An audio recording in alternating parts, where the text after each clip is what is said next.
to go. It's kind of amazing.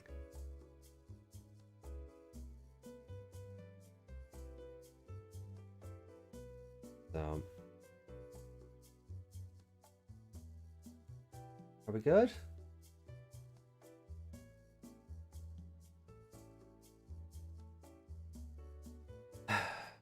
So, right. So, full disclosure. Welcome to everybody who's already in the chat. You guys are amazing. So thank you to everyone who's joined in so far. I do appreciate that. So for full disclosure, I've already watched this. Right, I watched the Raw when it was airing in Japan because I wanted to get a feel for what this show was going to be like. And then the subs came out on Crunchyroll, and I kind of watched it again. For a lot of context, episode 1, I really couldn't help myself. Plus, you know, I wanted to see if there were any snazzy evolutions and get an idea of what the characters were like, and that was amazingly fun. So I'm excited to watch this again for a third time now and share that experience with you guys and talk about it as we go, because by God, this show is just, it's already so different, and it's already filled in so many of the problems I had with Adventure 2020, and it's only been episode 1. Now, look, totally open to say that might be recency bias. No, you know, hey, Pedja, thanks for joining in. Donnie, good to see you. Yami, good to see you. Meg, good to see you. Connor, good to see you. It's, you know, look, you guys make this worthwhile every Sunday, and being able to share my what will be raw reactions going forward, but for episode 1, God, I wanted to get a sense of everything. And Iker, I see you're here too. Thanks for joining in. So you are all very welcome to episode 122 of the Code Crown podcast. It's Digimon, and it's supernatural, and it's spooky, and it's just, my God, it's just so different to what we went through for like 67 weeks prior. 70 odd if you count the hiatus, but still. Now look, I'm obviously not going to put all my eggs in one basket on this. It could completely fall apart later on. Adventure 2020 was promising at the start, and then it fell off a cliff. This could do the same, but for what this show does in the early onset, for what this show does from the get-go compared to what the other show did, it's already set a standard that I wanted to maintain for the next 50 weeks or whatever. I'm excited to talk about this franchise this week, chat. I'm excited to not be coming on here and bitching and moaning and having the same problems week after week after week. And it's a scary one in spooky season. Happy Halloween in advance to everybody. My Wizardmon's asleep. Dynasty of the Evil dim card loading video will be going live in a couple of hours after this, so yeah, but my Wizardmon is asleep. Happy Halloween in advance. This is going to be so fun. So look, if you have Crunchyroll loaded up, or however you're watching this, we are starting off Telethia. Oh, wait, is that Telethia, as in the Xenoblade thingies? It's definitely got Tamers vibes. It's got Tamers meets Appmon vibes, and I am fucking here for that. It's just take it to my veins. Like, I can't wait for my Digivice V to show up. I'm gonna be wearing 2 of these things like a bloody weirdo, but you know, or maybe I'll just swap them in and out and color coordinate with my outfit. Who knows? But guys, I'm excited. Wormmon is over there because I feel like I would squeeze the crap out of him while we're watching. But if you've got Crunchyroll loaded up, we're at the Toei Cat, the Puss in Boots looking thing. We're about to hit the play button in 3, 2. OBS disconnected. Lovely. Hold on. And OBS reconnect. Are we good? Okay. OBS is gonna be OBS, it seems. I fixed my Wi-Fi problem, so OBS is just being a dick. But cool, we're still on the opening theme. We can see the back of Gammamon and the back of Ruri's heads, so we're good. But yeah, like the opening is very good. But the band is called Wieners, and while you might have, if you watched my DigiNavi reaction thing, I was very mature about that. But Digimon Adventure 2020 has a song called Be the Winners. This show has something called Be the Wieners. So that's my immaturity for the evening. No, it wasn't you, Donnie. My potato is on its way out.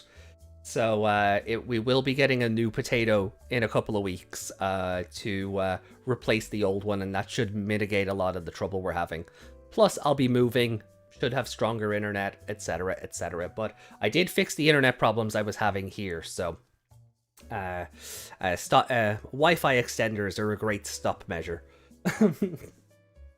So it's just OBS being OBS. But anyway, 34 seconds in, you've got the back of Gammammon's head and the back of Ruri's head. Let's carry on. Also, all the Digimon shadows in the background are really good, and all the references to other movies. Like, there's references to, like, The Exorcist, and there's references to, crap, what was it? Oh, I took a couple of, I have a couple of pictures for references, for, like, the different horror movie references that show up in the opening titles. And it's nice to see the kids in the casual outfits that we saw in the teaser poster. So good call on Meg. Like, we got to see them in, we do get to see them in these costumes in the opening video, which is good. And the champion levels are awesome. Tesla Jellymon, though, what a name. And there's Gammamon's wings. The sewn lip man appeared. I love that they're all just, like, texting on, like, line. Dragon water? Coco? You selling bath water? Come on now.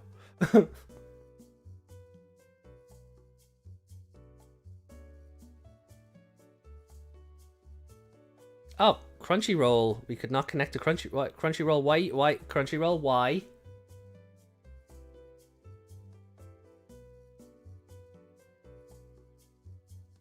Lucemon is in the opening too. Yeah, like, there's a lot of Digimon in the Oh, It was one of the other references. You can see Paimon's face, and he's, like, in a thing, and it's a reference to It, which I think is great. But hold on, Crunchyroll is after dying on me here, so...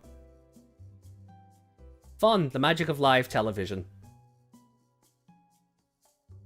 I had to load you onto the Switch and then cast Crunchyroll. Yeah, that's, I'm kind of casting Crunchyroll here as well, and Crunchyroll just decided no. So I'm trying to reload the episode here. You'd buy it? I would buy a version of, oh, here we are, we're back. So we're on the big screen with the water. I would watch a version of It that just had Paimon in it instead of Tim Curry, or what's his face from the new one. You would too. Yeah, Vamdemon silhouette, Lady Devimon silhouette. Like, there's a lot of silhouettes. I guess they just went with all the spooky looking Digimon, right? Because it's a horror show. But like this opening scene, right? We've got the girl in the hall looking for her pencil case. When I watched this raw on YouTube, because, you know, thank people who were broadcasting the Japanese airing. It's when this scene happened, I let out an audible holy shit. Like, cause it took me completely by surprise when you know, for what happens to this girl. You'd buy it? Oh, the dragon bath water? Coco, okay, so, forbidden knowledge, I shouldn't say that. But hold on, But like this, like Clockmon here, right, is intimidating. He talks, and that's one thing. That was one problem I had with the original show. Not the original show, but the previous show, was that a lot of the monsters of the week were just growly. They weren't. There was nothing memorable about them, you know, except what was it? The one that had the cannon shoved down its mouth. But you remember the moment and not the monster. But Clockmon, because he talks, and it's so creepy, and then the mouth and the stitching and all of that, it's so good. And like, you're gonna remember Clockmon 10, 20 episodes from now, particularly from this scene, because he bonks this girl on the head and she just screams. And I said, when I was watching this raw, I let out an audible holy shit. I'm trying not to swear properly on the stream because I just got monetization back, trying not to risk that. Just compare the responses of both shows. The enthusiasm and excitement like this hasn't been seen in quite a while. I know, right? And Yami, I'm fully willing to admit that it might be recency bias. You know, totally could be a thing. But at the same time, it's been a while.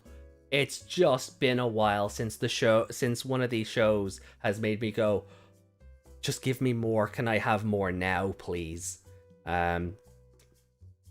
So Crunchyroll is just not being my friend. Why tonight of all nights? Every other show, every other episode of this, the stream aspect, the watch along aspect hasn't been the problem. God, my casting, Jesus Christ! Technology is not my friend lately. I don't know what I did to technology, but technology just does not like me as of late. Oh, hold on. Right, so I turned Wi-Fi off, mobile data on, and let me just recast. The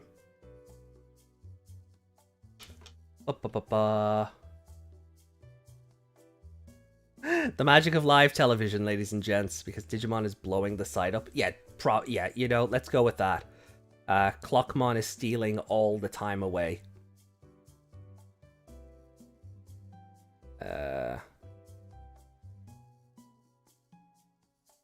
Start now.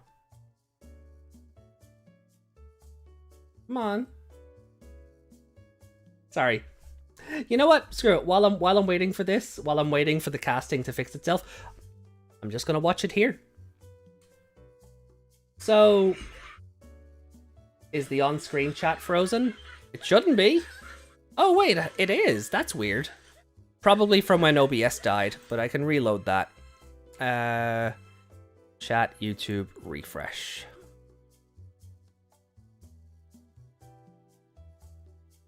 Okay, it'll clear it out, but it should start to come up. There we go. Okay. So, what I like about this, right? So we've got Ruri and her classmates talking, right? And you get a sense of what she's about immediately. Oh, there's scary shenanigans going on and people are going missing and maybe dying. Yeah, I want in on that. Let's go investigate. It's...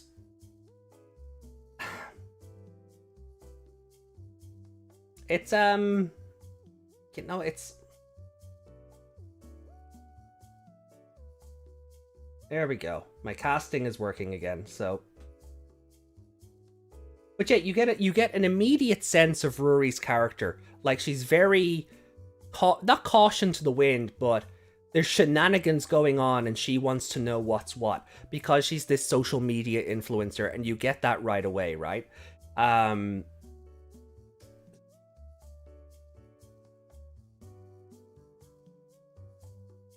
I don't like that the subs have called her Ruli, though.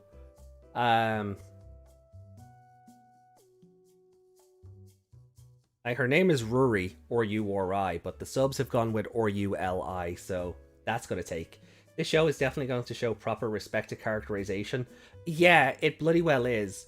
Like, I was talking to Yami earlier before the stream, and we learn more about Hiro in these 20 minutes than you do about Taichi in 67 episodes.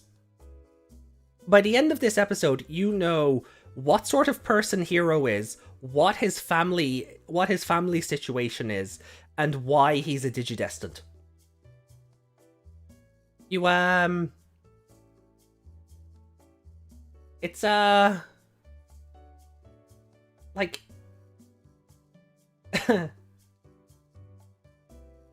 like, you learn all of that in 20 minutes, and Taichi was just kind of there, stealing the spotlight, and I'm so glad to, the comparisons will stop here. You know, unless warranted, but Jesus, like, this show does so much, even for the third character, the Kyoshiro, like him just being this giant chicken character, and like having all these pendants and talismans to ward off evil spirits and such, which is actually a really funny joke with one of them later on, in regards to one of the talismans that he gives Hiro. But when we get to that, I'll talk about it more.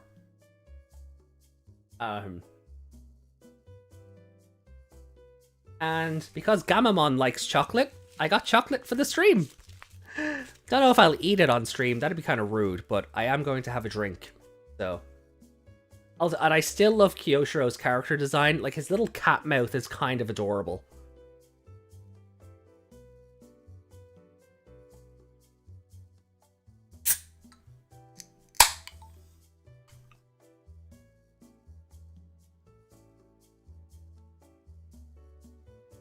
Why do you have bandages on? Like, it just, like, the show just straight up asks, like, why are you wearing bandages?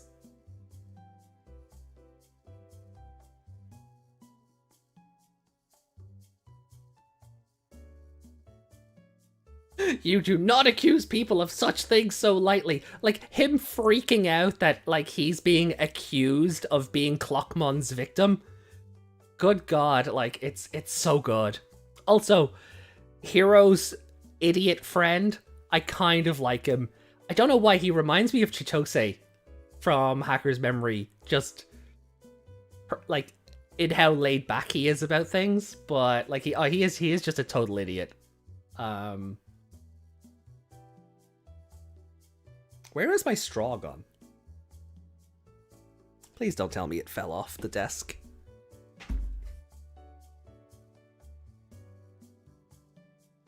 Right, so this flashback, right? So he sees the police car siren, and he's having this flashback where he's making breakfast for him and his dad. Goes into the dad's office, and the dad is just gone and the place is smoking. What timestamp am I at? I am currently at 7:58.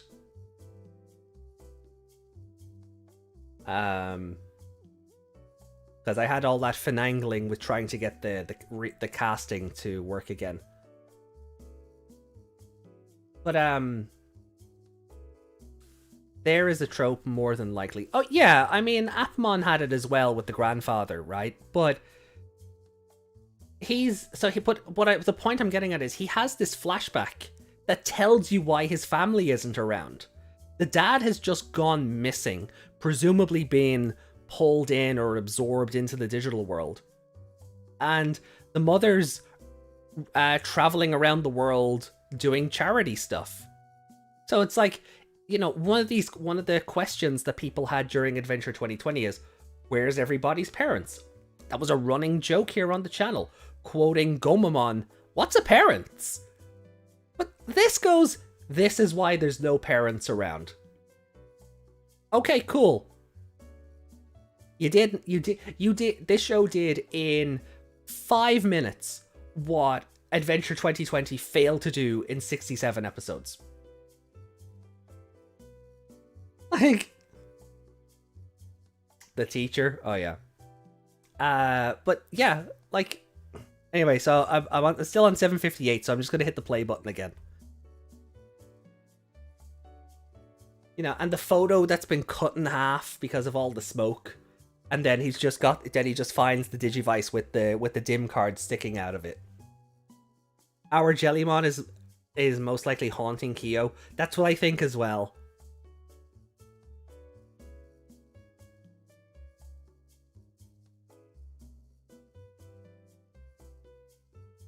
straight pulled it to Takuya's dad moment.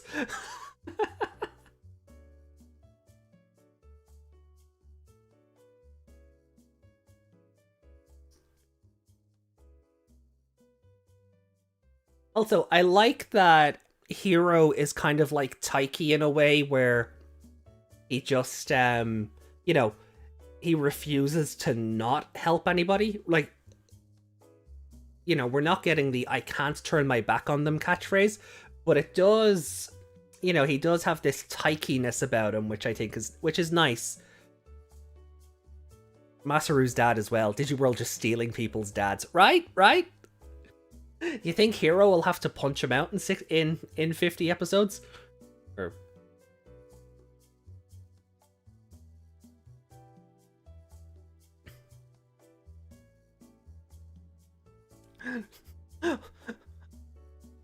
you know how Pokemon, there's never a father figure around for the protagonist? Digimon does that, except the dad's likely in the digital world.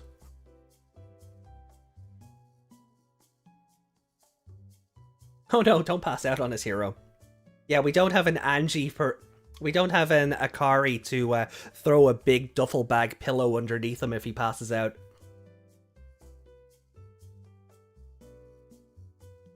Also, is Hiro's idiot friend voiced by Appmon Hackmon? I love that he just pulls a lockpicking kit out of his pocket. He's just like, whatever. It's my dad's influence. He just carries around a lockpicking kit because reasons. But they explain it. It's my dad's influence. That's all you need. You just little things here and there for world building. Just little things here and there for world building.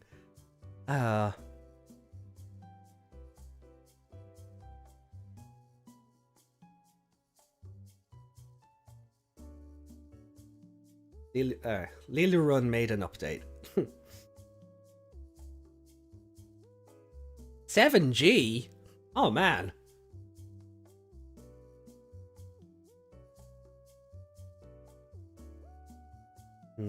Yeah, but if he didn't, Pidgey, the plot wouldn't happen. Plus, it does show how much of a pushover Hiro actually is.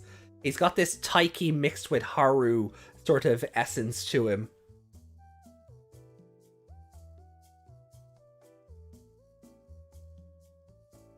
What time is it now?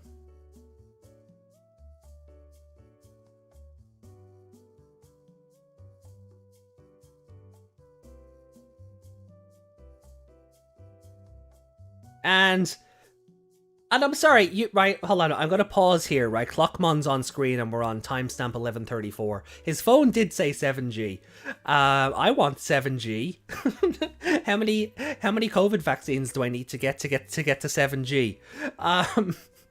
Topical.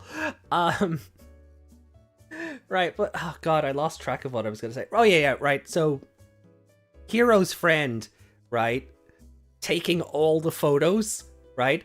He might be an idiot, but that is true, right? Like, in a situation like this, right? How many people do we know that would be the people going, yeah, hold on, I just need to get a photo for Twitter. Or hold, let me put this scary monster who's trying to kill us up on Instagram. Right? It's like, it's so true to life and relatable. And I know Meg is probably thinking, I'm that idiot, right? I'd be the person going click, click, click, right? To my detriment, obviously. But we do, but it's relatable because people would be. You attracted all of the US conspiracy theorists. Oh no. Oh no.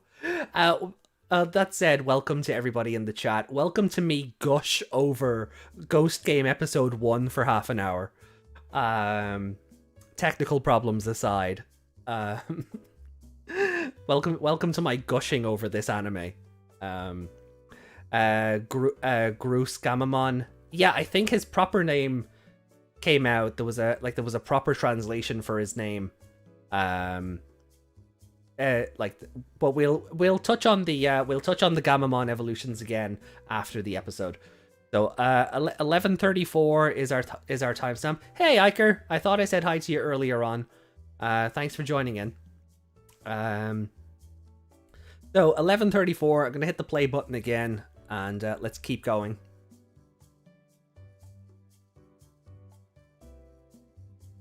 And yeah, and he's still taking photos of it.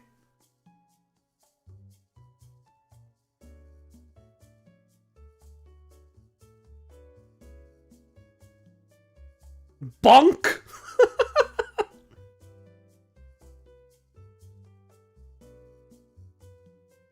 And like the aging effects, oh god, ugh, terrifying. I have a friend who took a picture of another friend about to fall off a cliff before trying to help her. Case in point. Case in point.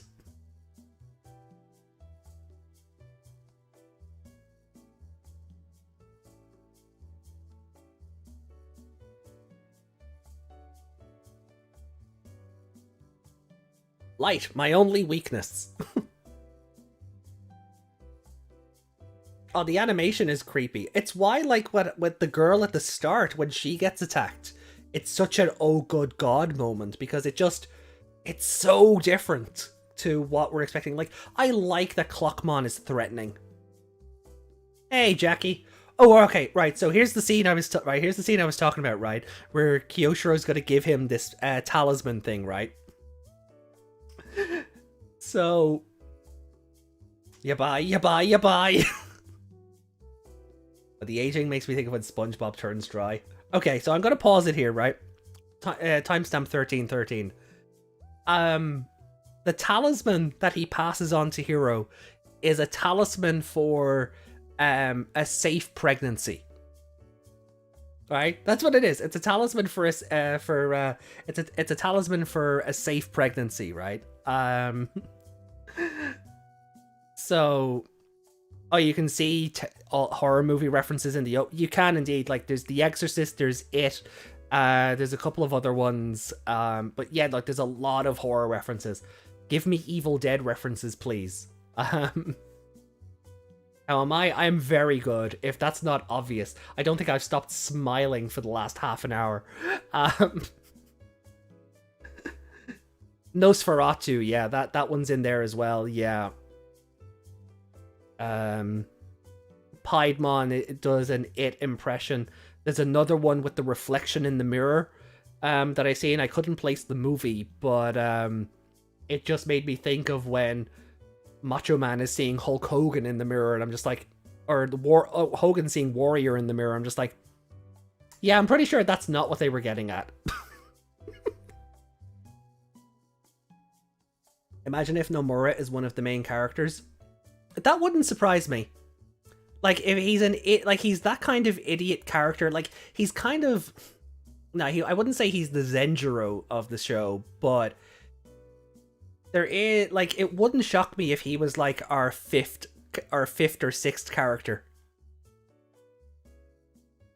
I popped when he started shouting "Yabai." Am I a Sonic fan? I like Sonic. He's okay, I guess. Sorry, that's a Twitter joke. Someone posted a magazine scan of an interview with Shigeru Miyamoto from like 1999 or something, and they're like, "So what do you think of Sonic?" And he's like, "I haven't played the games, but he looks like a strong character." And just the photographs in the interview are of Shigeru Miyamoto taking a drag of a cigarette. So in my head, I'm just like, I just have this mental image now of this magazine person being like, "So, Shigeru Miyamoto, creator of Mario, what do you think of Sonic the Hedgehog?" And Miyamoto just being like, "Yeah, he's okay, I guess." But anyway, right? So yeah, so the talisman is for the talisman's for a safe pregnancy, right? And this joke follows up in a couple of moments. So I'm gonna hit the play button again. So he runs off. Right, and he unzips the tracksuit top, and he's full of pendants, right? He's full of pendants and talismans, while he's saying that he's definitely not cursed. And some of them are like for a safe birth and safety from traffic, and there's just all these different things that his talismans represent. Like, so he's basically got protection for everything. And I think Jellymon is already trolling him, and that's why he's such a chicken. But yeah, like he's just like, so he gives Hiro this talisman for a safe pregnancy, but he's got one himself for a safe childbirth or safe delivery of a baby, and things like not getting knocked down and all different stuff. Edamon is in the opening too. I know. What do I think about Black Tailmon? I think it's adorable in its little delivery outfit or fisherman's robes or whatever it was wearing, that little jacket and hat. It's good. It's good. Oh yeah, no problem, Iker. I just got my Pearl and Marina ones there the other day, so I'm happy with those. Anyway, we'll carry on, because I could gush about this all night, and I want to get through the episode. Anyway, so 1323, we'll carry on.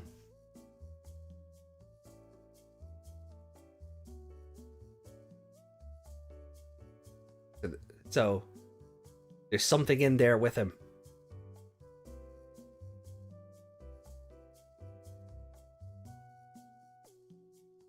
So, did Gammamon throw the dim cards at him?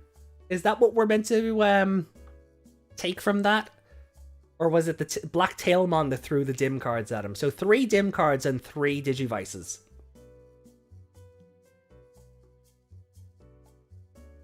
That's backup. So backup for Hiro as opposed to a backup chip is what I took from that. So he's putting in the dim cards for the other 2, so for Ruri and for Kyoshiro. I would have liked that the dim cards have the symbols on them. Just that extra little bit of detail. Because if you put a dim card into one of these things wrong, it bricks it. And then there's just Black Tailmon pointing. And its little delivery, and it's gone. But its little delivery outfit is so adorable. And it's so bored. It's just like, yeah, it's over there. Amanokawa Hiro. Gammamon!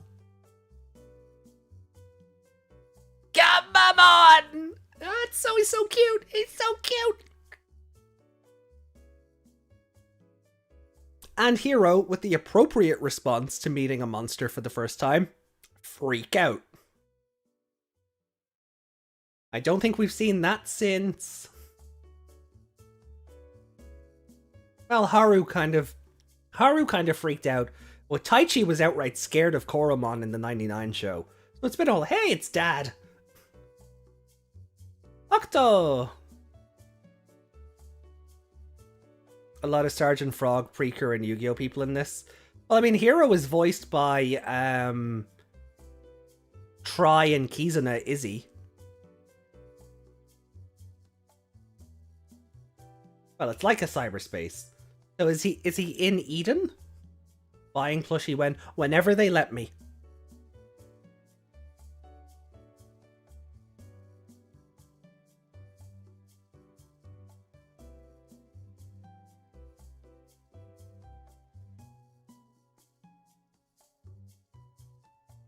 Reasonable response. Yeah. He's your brother. Take care of him. Bye.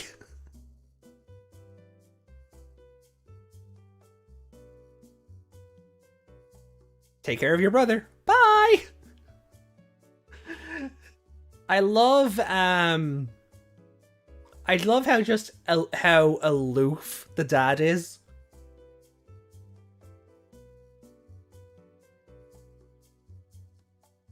Who needs a new potato when we could have plushie? But new potato would let us show off plushie better. What was he doing?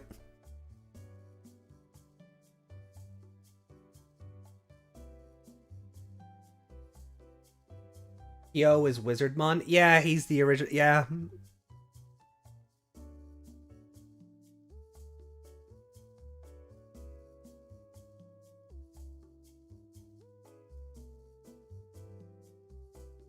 Digimon, realize.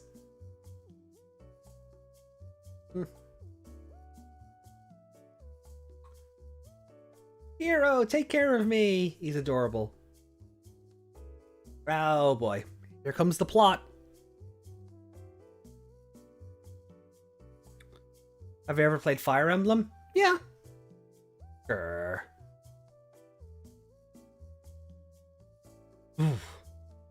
Haunting.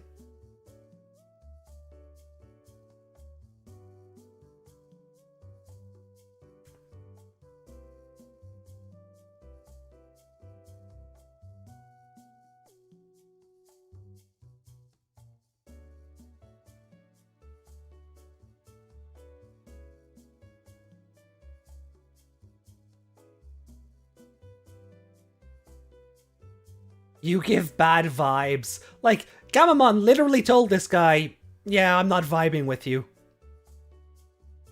So far, I think I like Kyo better than Hiro. That's fair. Kyo's hilarious. He's a lot more charismatic, I think. Are all Digimon battle hungry? What a question.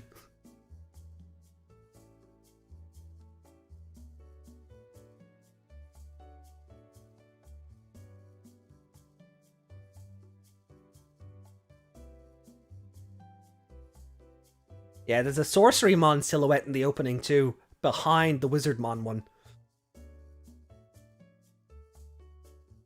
Bonk! I love that Clockmon's attack is just bonk. Ooh.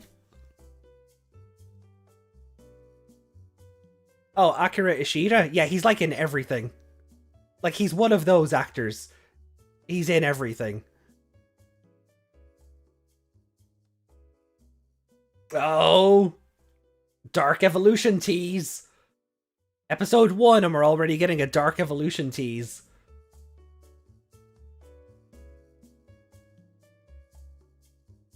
Is it weird that I think Gammamon is extra cute when he's angry and baring his teeth? No, not at all. He's angy cute.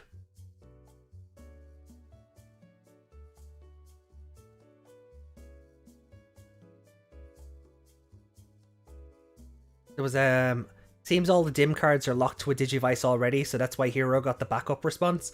Probably, which is true. Like, I know the dim cards can be used multiple times on the Digivice V, but it's also true of the original models. Like, once you use a dim card, it's locked to that device. So it works within the context of how these work in real life. And I like this thing about the tree. Throwing the branch into the time stream so that the chestnuts grow up and they flatten Clockmon. That's really good strategy.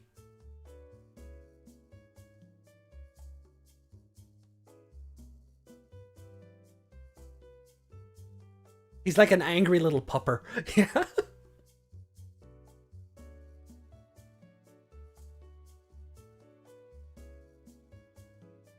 Break Claw.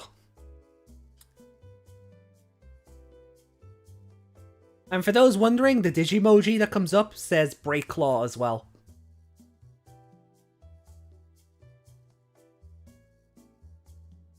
Do I have Lucina and Corrin Figment? No, I don't like Fire Emblem enough for that.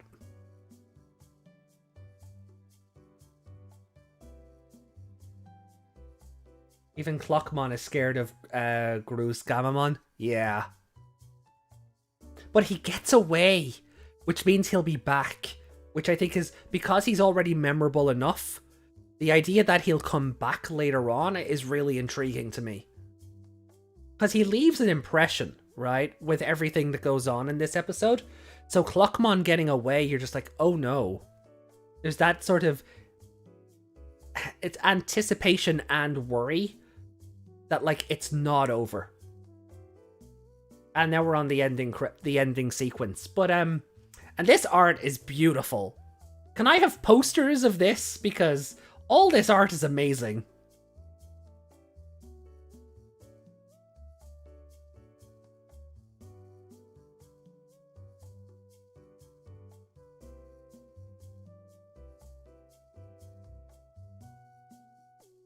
Is there already weird fan art of Groose Gammamon? Oh god, I didn't even think of that. Meg, that's absolutely cursed. That's absolutely cursed. I can't wait to meet Jellymon and Angoramon, though. They look like such fun designs that I really want to see how the characters like themselves are.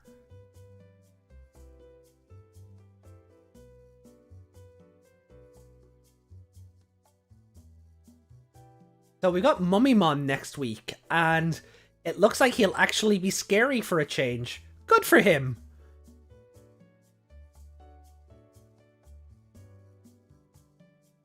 A bit funny, isn't it? Jeez. Perhaps humans are more rotten than mummies.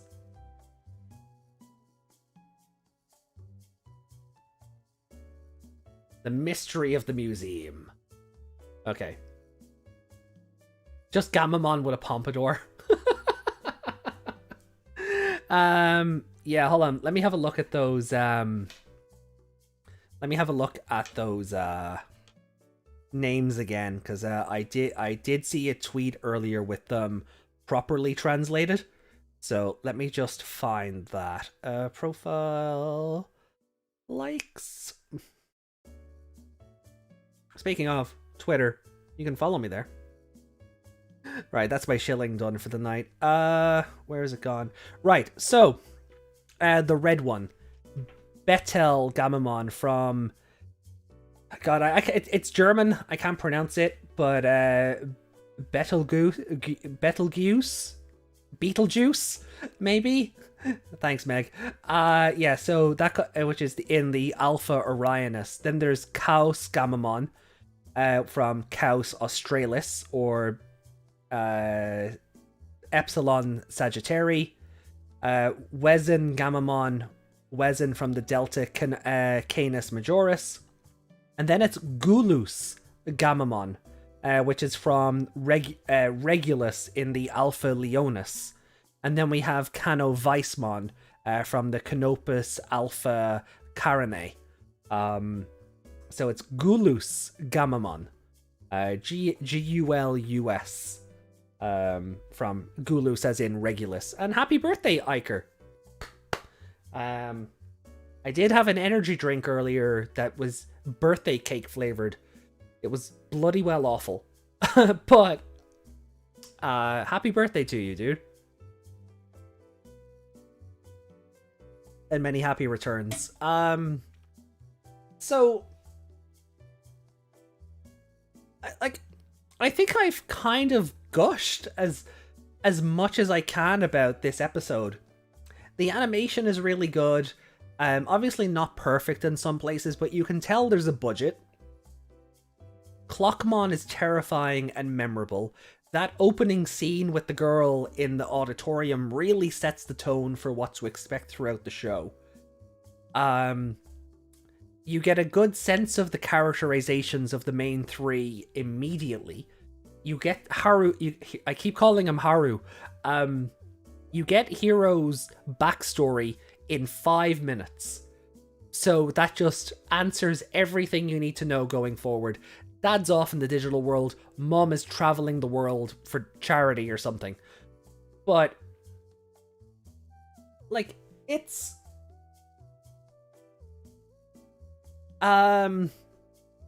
such, like, it's Kyo being such a super, like, Kyo acting all superior, you know, call me, what was it, door manager or whatever, you know, and really taking his position as senpai, you know, too far and acting all arrogant, but actually being a real superstitious coward is such a nice juxtaposition, right?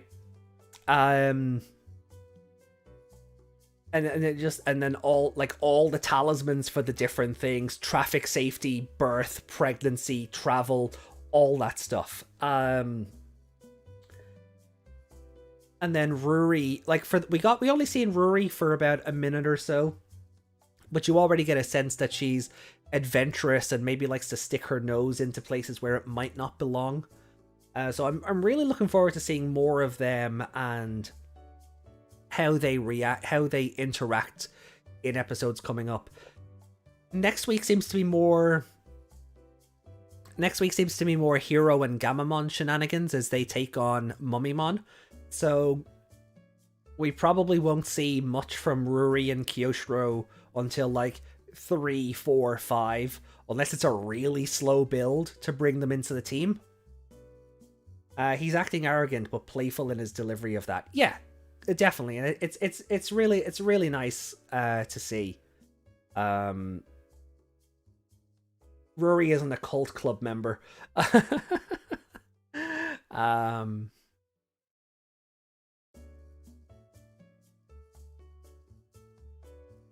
So, and pacing wise, I really like it. Like, it throws a lot at you, but it does give things time to breathe, right? One thing about, like, I don't want to be making these comparisons as we, as the show goes on, but one thing about Adventure 2020 episode 1 is that episode feels like it's running at about 50 miles an hour. Here's your character, here's Digimon, here's a fight, here's evolution, we win.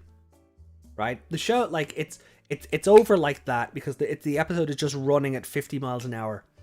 This feels like it's running at about 30 and then pulls back to 25 to let things breathe and then pick up again. Both methods of storytelling have their merits, but I really do like this setup, and it gives you a moment to let things settle before moving on to the next event. Gammamon's adorable. Hokuto is just very aloof. He's definitely not like any parent that we've seen in the franchise before. Like he's not like Haru's grandpa. He's not like Masaru's dad. Like, he shares a similarity in that the digital world gobbled him up. But he's so aloof and carefree. It's kind of amazing. The episode made full use of its time and kept its momentum throughout. Definitely Dash. That is a very succinct way of putting that. No, I would definitely agree. So I think it's that time of the week where we do our rankings, and there's no way this episode isn't just 5 out of 5 right out the gate. There's just no way that it's not. It does everything right. It doesn't overstay its welcome. It doesn't bombard you with the information. As Dash said, it made full use of its time but kept the momentum going. Tamers focuses on Takato and Guilmon mostly in episode 1 and 2, despite Henry and Rika being there, but their first proper reps are until 3 or 4, so possibly, maybe the same pacing and style. There is going to be a week gap after episode 2, which is handy for me because that's the weekend I move out of this place. So not having to worry about a podcast that weekend is actually a godsend for me. But so maybe when we come back the week after that, we'll get Ruri in episode 2. Well, we'll probably get Ruri in episode 3 or Kyoshiro in 4, or flip that around. So maybe, it could very well be the same pacing. Glad the writers learned not to make the same mistakes that the writers of the 2020 reboot made. Yeah, that's because a lot of the people working on it worked on Adventure 99. We might be done with Adventure, but we're not at the same time. So let's have a look here.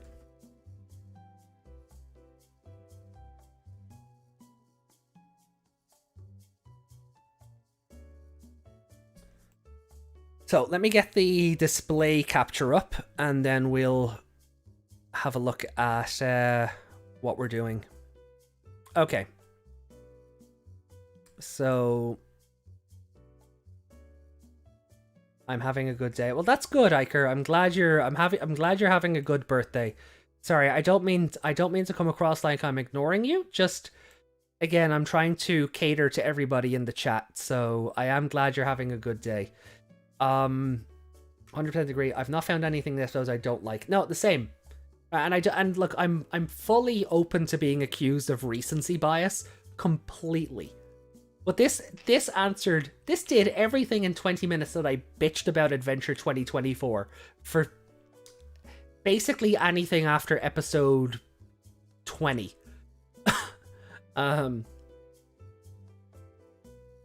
This lot are entirely new. Yeah. So, well, since we know the episode title, may as well put it in. A favorite character? I like Hiro, but I think I like Kyoshiro a little more, just because he's just crazy. In a good way. You know, he's good kind of crazy. I like that lording his status over everybody, but actually being a giant chicken. And the fact that we learned that his partner is really just going to take the mick out of him until he grows a spine is very good.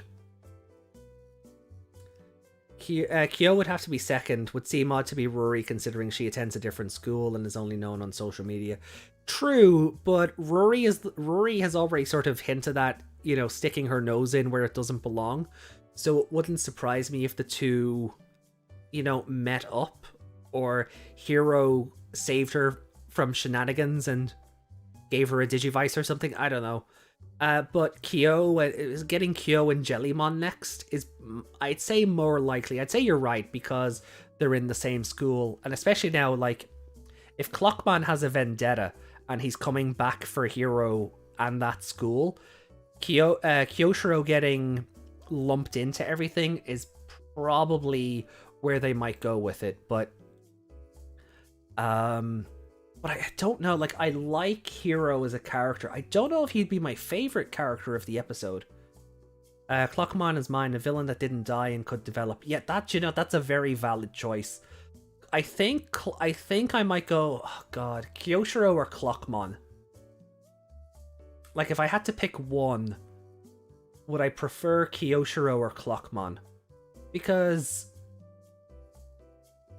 like, Clockmon made an impression.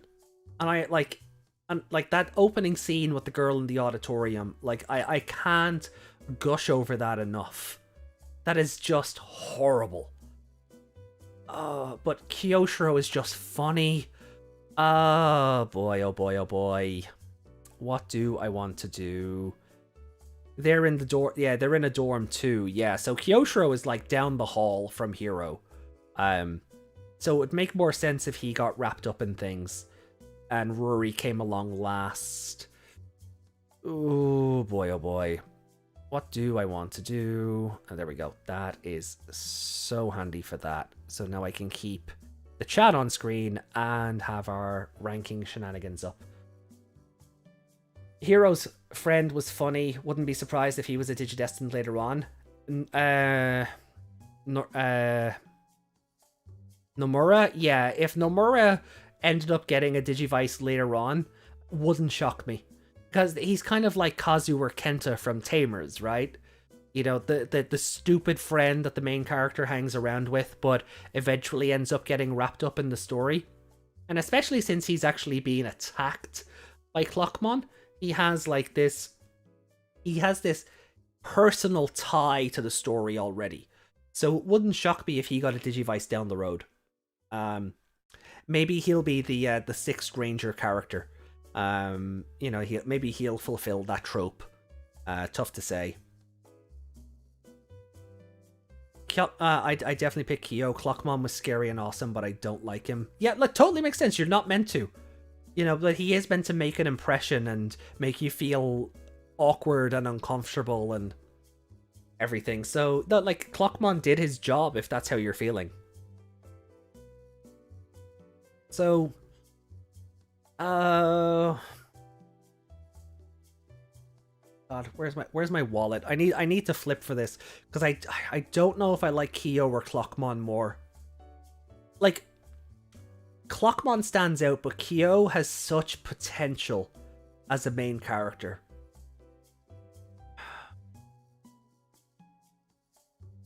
Oh, the thing with the talismans was hilarious, though.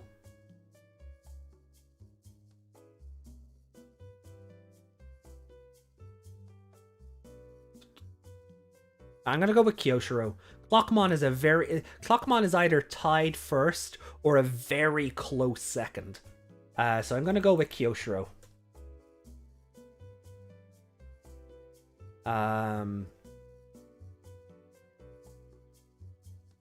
But there's only 3 Digivices. Wouldn't it be someone like Ryo who gets it off screen somewhere? Otherwise a 4th is going to be coming out of nowhere. I don't want to spoil things for another show, but Digivices being given to characters off screen isn't something that this franchise has shied away from.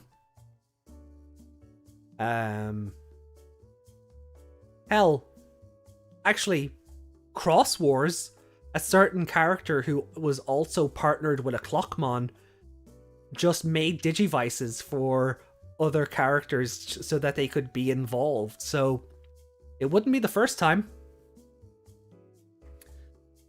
And why not just put both? Because I feel like that's cheating. Maybe Dad comes back and makes more. Maybe. But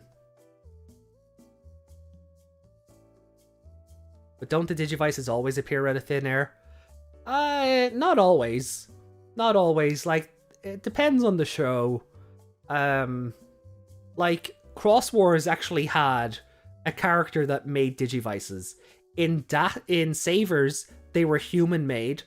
Suguru, Masaru's father, created the Digivice, and that's just, you know, mass-produced them. Kurata made his own Digivices for his trio. You know, for Koki, Ivan, and Nanami. So, like, they don't always appear out of thin air. Sometimes it's a gift from above. You know, have one for all your little friends. That's basically what happens in Cross Wars. To be honest.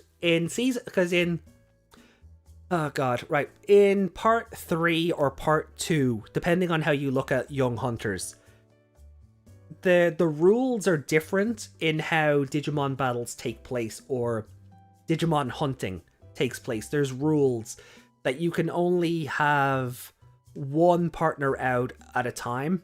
Like, and this is a franchise that loves the idea of the main characters having multiple Digimon that they can pull from.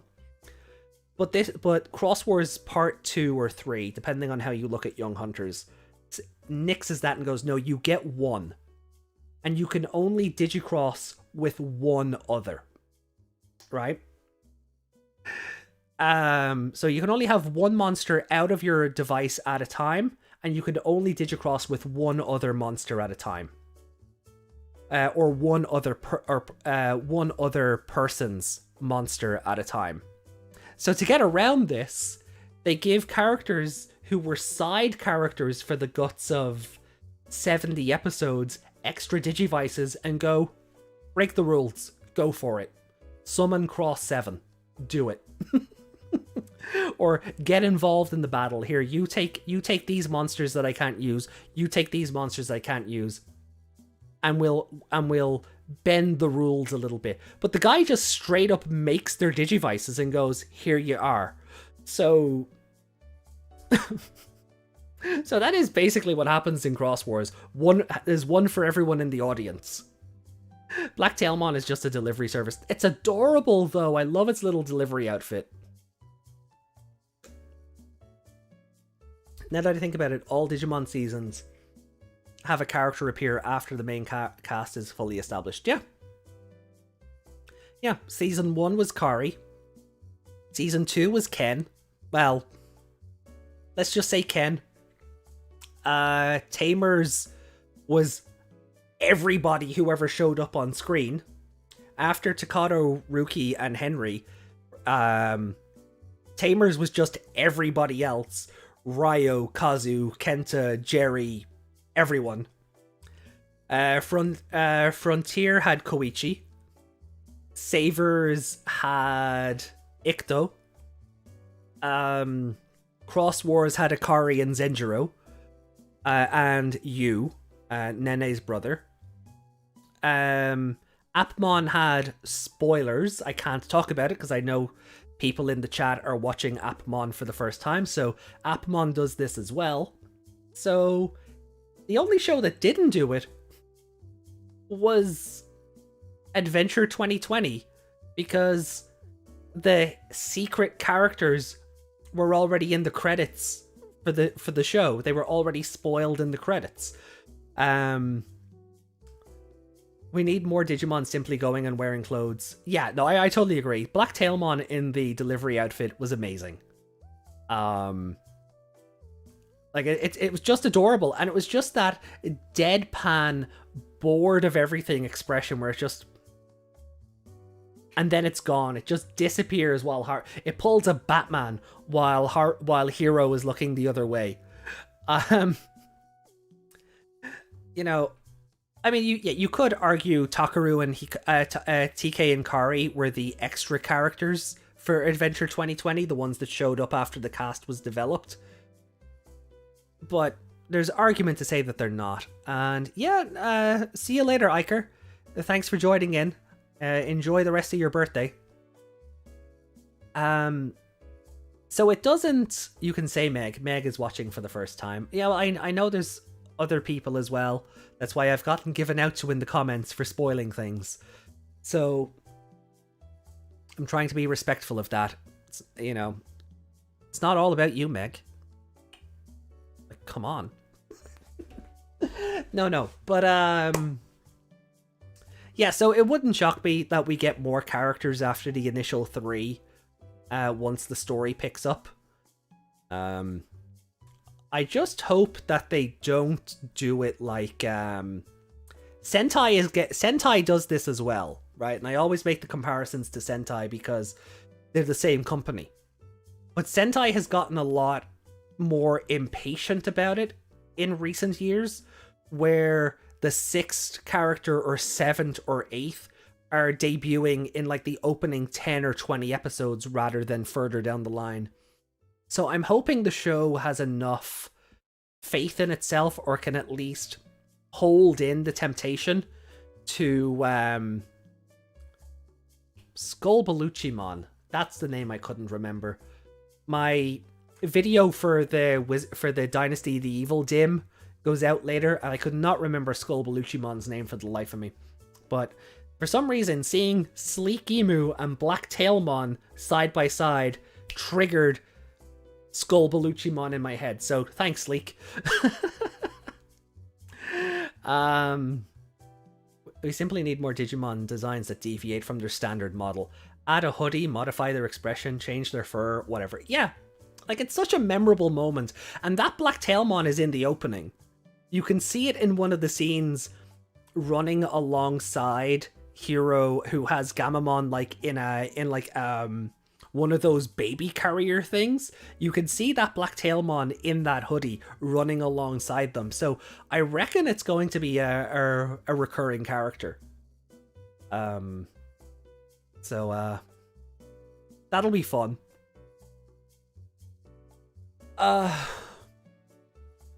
Yeah, look, guys, I'm stupidly happy right now. I just... This episode has given me all the happy feelings. Actually saw it. Going to load the episode list now to start tomorrow while I'm thinking about it. Yay! Yami's gonna watch Appmon. Yay! My badgering and bullying has paid off. I kid. Look, it's a very good show. Once you get over Gatchmon being loud, it does pick up. Like, it explains everything. There's like one plot hole by the end of the show, and the writers have actually come out and said they just forgot to write the line to confirm it. But you can have a guess at what that plot line is, and you're probably right. Like, it explains everything. It looks at transhumanism and humanity's reliance on machines and AI and social media to tell it what to do.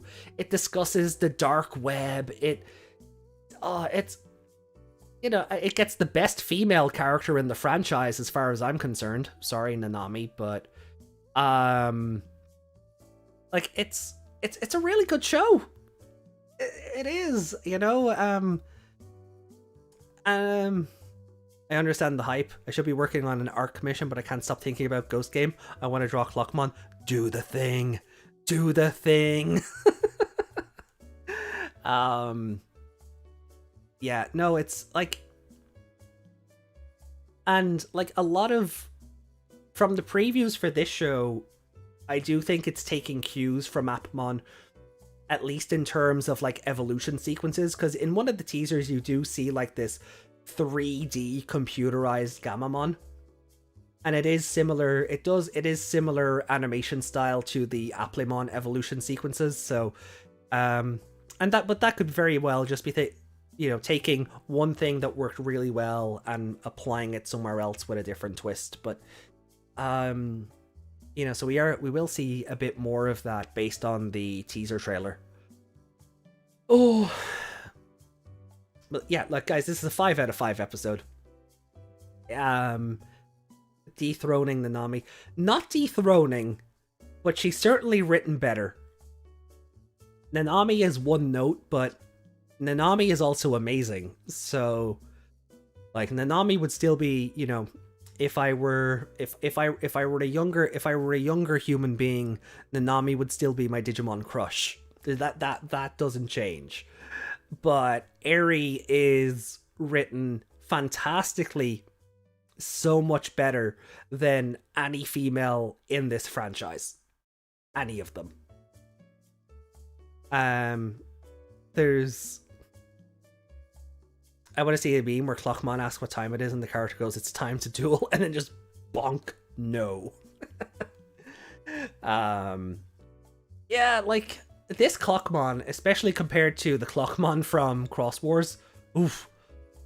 If they do 3D, I hope there are code details during the evolutions like Appmon. There probably will be, because when Hiro learned, or the Digivice told him what Gammamon's attack was, it did go into this sort of like 3D space with the Digimoji coming across him and then turning into kanji.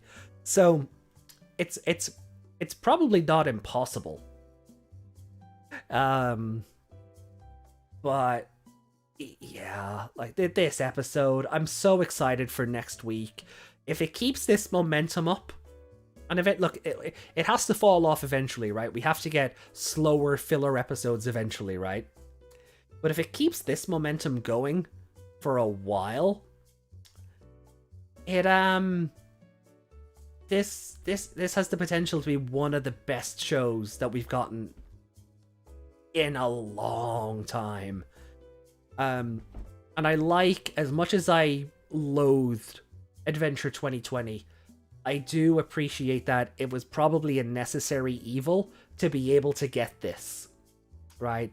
Without the viewership of Adventure 2020, without the merchandise sales, there probably wouldn't have been a whole lot to fund this.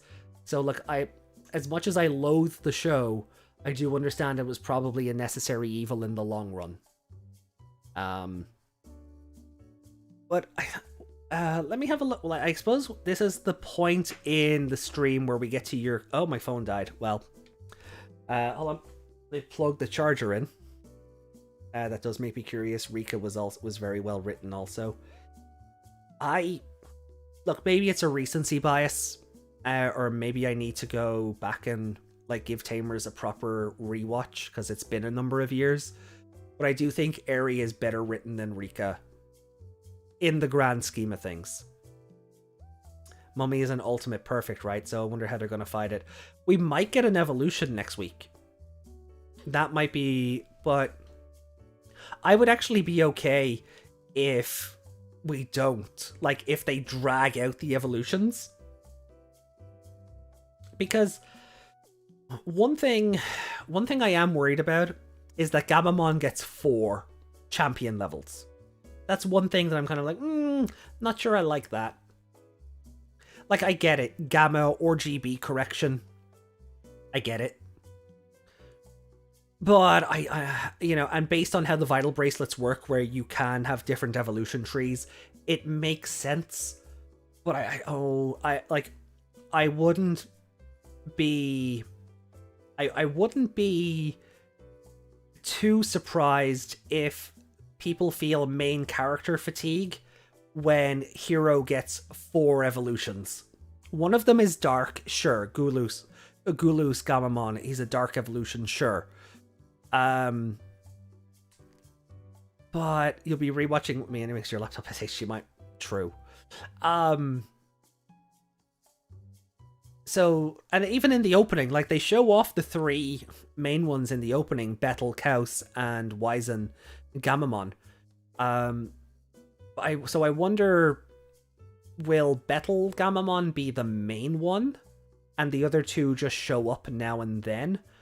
I'm curious about how they do that, because I can understand if people get upset about main character fatigue if that happens and the other 2 only still have the 1 champion level. Hoping the evolution animation is given equally to everyone.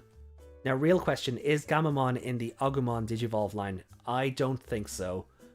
It was a smart move to release a spooky series in October. Yes, it was. Spooky season with a spooky anime? Yeah, more of this, please.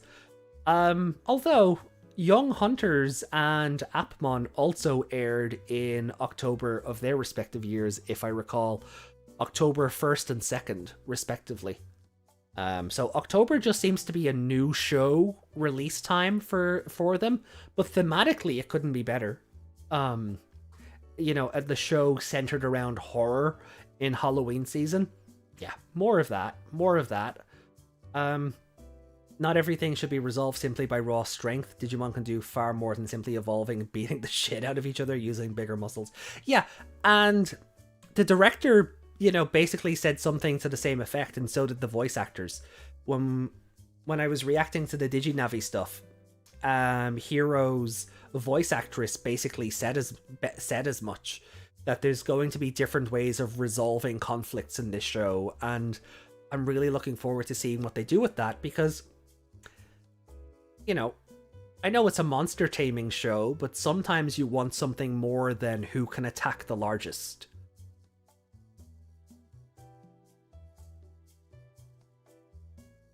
Hiro isn't a leader. Hiro isn't a leader without his goggles. Tell that to Daimon Masaru and come back to me. Let's see how well you fare.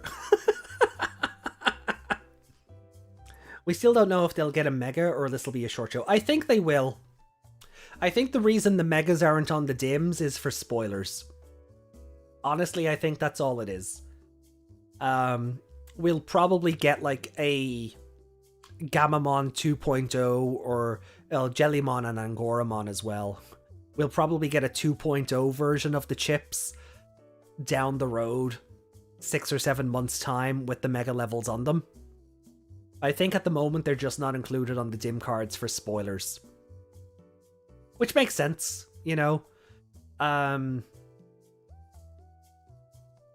father is like Denimon if he wasn't an energetic old man. Yeah. The first conflict was getting everybody back to young after breaking Clockmon's body, which is interesting to me. Yeah. And I don't even think that was the goal. That was just a happy, a happy convenience that defeating Clockmon without killing him. Defeating Clockmon without killing him restored everybody's time, or restored their ages. Because that's normally an absolute win condition, not a minor defeat, he will be back in a couple of weeks' time kind of thing. So that's something that could have been stretched out. But for how it was presented here, yeah, I'm cool with how they did it. I mean, it's an option. Stretching something like that out and having these cases just be something that lingers in the background. Kind of like the, oh god, what is it called? Eden Syndrome in Cyber Sleuth. kind of like that, where it was this thing that was just constantly in the background. But also in Dot Hack, their version of that, right? Where you die in the game, you go into a coma in real life or whatever.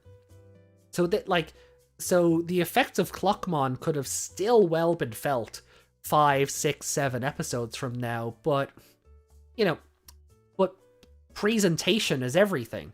So how they went about presenting this episode, I'm okay that that was tidied up by the end of this. I don't know who said it here, was that what is going to happen when Clockmon gets enough time stored up? What can he do? Evolve? Maybe? Maybe that's how he, maybe that's when he comes back. Maybe when he comes back, he's, you know, been off absorbing time in another part of the town or the country or whatever, and he's accumulated enough to evolve, and that's what facilitates us going to Ultimate or Perfect. You know, it's an idea. I appreciate that this series will likely have actual stakes to it. Yeah, definitely. I'm surprised they even revealed the Perfect of Gamma. I am, but it's on the dim, so I think they had to. I was shocked that they didn't show off the adult levels of Angoramon and Jellymon, but they're in the opening titles. Simbra, whatever, Simbra, I think it's Simbra. So Simbra Angolamon, who looks like the bunny from Summer Wars, and then Tesla Jellymon, which is an interesting name. Like, I get what they're going for. Still interesting, though. Do we get an Edison something later on? Ooh, too soon. Too soon.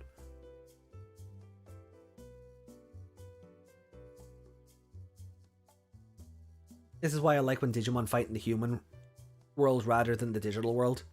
Feels like there's actual consequences. Yeah.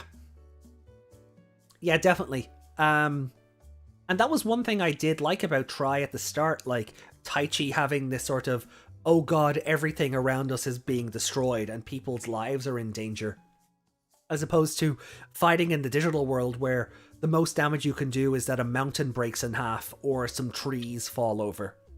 You know, that was kind of one of those things in Tri that I did like. You know, so it was, yeah, if you, like, if Digimon, so, like, this, instead, so, this show, instead of having the humans go to the digital world, the Digimon are coming to the human world. It's kind of Savorsy, but there's actual tangible consequences of Digimon turning up and going, let's wreck shit. You know, it's, Clockmon digivolves into a lot of monster-themed mon, so it could be almost anything. That's fun. Like, if he turned, like, if he's, like, if we're talking, like, you know, Dark Universe sort of, you know, monster-themed kind of anythings, that's really fun. Because it also fits in thematically with the show. If you use enough data, you could evolve or simply power up your capacities or use them to acquire more abilities. Yeah. Like, he could power up. He could undergo a mode change or evolve to the next stage or just be super buff. That's actually a terrifying visual.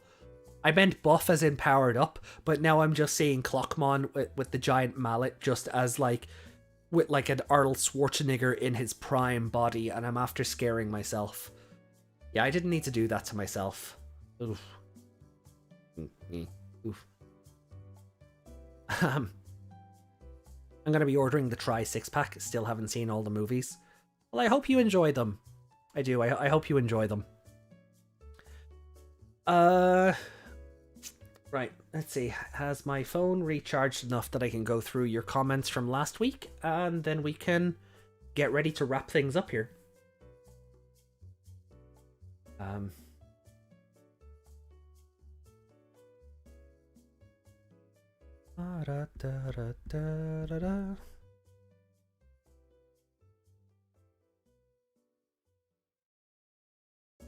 So, like, there's 3 versions of last week's stream that I need to go through, because we had internet trouble. There was like the actual review and chats and things, and then I got into answering questions and reading comments. So, and then when I stitched them together and re-uploaded the full thing, more came through. So it'll take a I was supposed to see Last Evo in the movies, but oh wow. Yeah, that just never happens here. Like Try never got a cinematic release over here. Hell, and speaking of Kizuna, we never even got a home video release over here. I had to import the American Blu-ray, because we just never got a home release of it over here, and I couldn't justify torrenting it unless I had the physical media, right? Because even though the PS4 was region free for Blu-rays, it's still locked. And I don't have a actual Blu-ray player with a region 0 setting. So I had this physical media that I couldn't use. I was like, okay, I want to watch it on the channel. Guess we're torrenting it. But at least I have the physical media, right? That kind of makes it okay. Like, if you're not going to release things in my territory, Bandai, you can't come after me and claim I'm costing you money. You're not giving me a product I can purchase. So,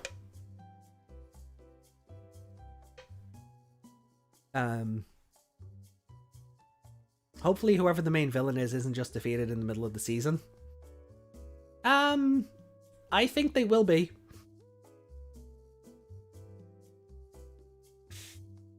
Sorry, I'm getting all stuffy here.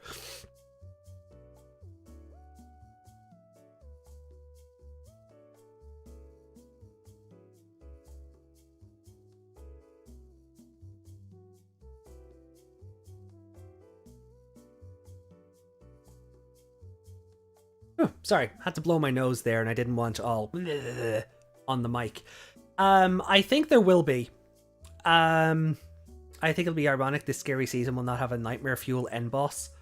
Oh no, it has to.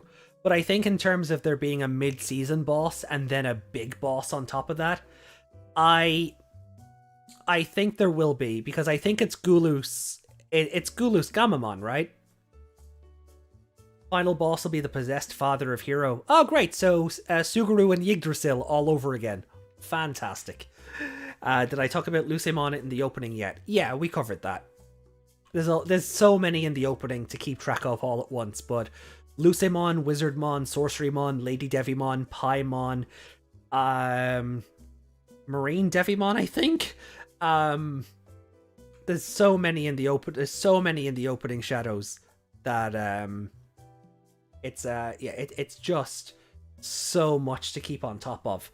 But yeah, no, we did acknowledge Lucemon because you can see his leg behind Kyoshiro. So, but welcome, Zetas. Zetas, welcome to the stream. But yeah, no, so I think Gulus Gammamon, the one that we said looks like Dinosaur Yugi from the silhouette last week, I think he'll be our mid-season boss because he's a dark evolution of Gammamon. And then I think we'll have a bigger boss on top of that, possibly related to Hiro's dad, as Reiko theorized. That's entirely possible. Would be interesting if the final boss was the main character's partner. That'd be an interesting twist. That would be an interesting twist. I wouldn't be mad at that, because that's new. That's something we haven't done before. I wouldn't be mad at that. No. The Paimon in the sewer, like it was. It's so perfect. Like that would have worked for Paimon or Jokermon, but obviously you go with the more recognizable one. Okay, so let me get these comments and we'll get ready to wrap up after that then. So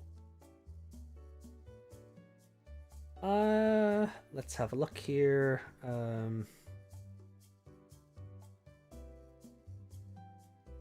Go live Uh, Alright, I have to make the... Because when you private videos on YouTube, it locks the comment section, so I need to make them unlisted so I can see the comments again. Alright, Meg, no worries. Black Tailmon in the cloak. Yeah, like, I've said, like, I think I've said this like a 1,000 times now, and it doesn't become any less true. Black Tailmon in the, delivery outfit is bloody adorable.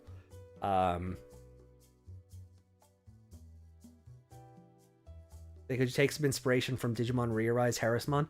Well, it's funny because Kano Vicemon does look like an Examon pre-evolution, right? Like, I'm not saying that's what it is going to turn into, but it definitely looks like a pre-evolved Examon.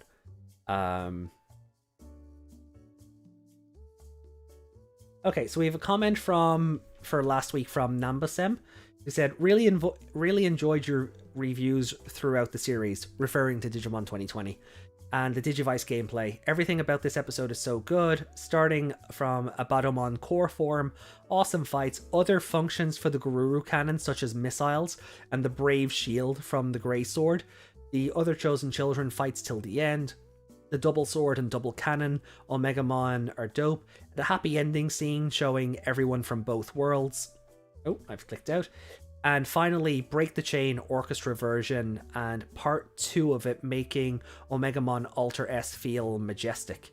Yeah, totally agree with you there, Nambasem. Like, I really like the creativity that went into last week's final boss fight, because we've never seen the Garuru Cannon and the Brave Shield do that. The Digimon reference book says that it can happen, but it's never been animated before. And that was something that came up on Twitter. The animators went to the directors and went, how does this work? And they sent them over reference sheets. And that was how we got that. And I'm really happy with that. And then seeing the double cannons and the double swords and what effectively amounted to a slide evolution into Omegamon Alter S. It was so creative, and, you know, really, I didn't like that Obadomon just mimicked Omegamon at first, but I think within the context of the battle itself, it worked so well. I'm from America, I just used their English names. Oh, no, I wasn't getting at you for that. I just, I go back and forth, so I didn't even take it as a Black Godamon thing. I just thought maybe you weren't here for when I said it previously. So I was just repeating it. Like, I think I've said it like 1,000 times, and it doesn't stop being true. That Black Tailmon, Black Godamon, however you prefer, in the delivery outfit, with the most so done, so bored, just expression on its face, just going, it's over there, and then leaving. It was bloody hilarious, absolutely hilarious. And it's in the opening video. I mentioned before, here there's the scene in the opening where Hiro is carrying Gammamon in one of those like baby cradle things, and you can see that Black Tailmon running beside them. So I do think it's going to be a recurring character, which I'm looking forward to, because I just it amused me just with the, and then it was gone. I love that. I absolutely love that. So back to Nambasem's comment then. And about Taichi and Agumon being in the digital world at the end, I think they're just trying to show that they're the first one to try Koshiro's digital gate trial thing. Just like in Try and Kizuna, where Taichi was experimenting the new goggles done by Koshiro. You know what, and I would agree with that. I do agree with that. Although it wouldn't surprise me at the same time if everybody went home and Taichi was just like, nah, I'm staying. Because it did feel very Masaru at the end of Savers, just going, I'm not letting this friendship end. I'm going with you. And then going into the transporter with all Digimon. So it could be either or, and I think either one is as valid a theory as the other. So then... okay, so other comments then from last week. Out of Gammamon's champion forms, the blue and green ones are my favorite. I love the green one. I think the blue one is my least favorite because it looks too much like a Vmon or an X-Vmon. It looks like it would work in that evolution chain.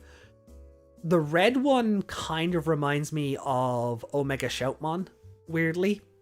I know Omega Shoutmon's all gold, or Omni Shoutmon, if you prefer. But the magazine previews for that Digimon, I think I've talked about this in a previous video.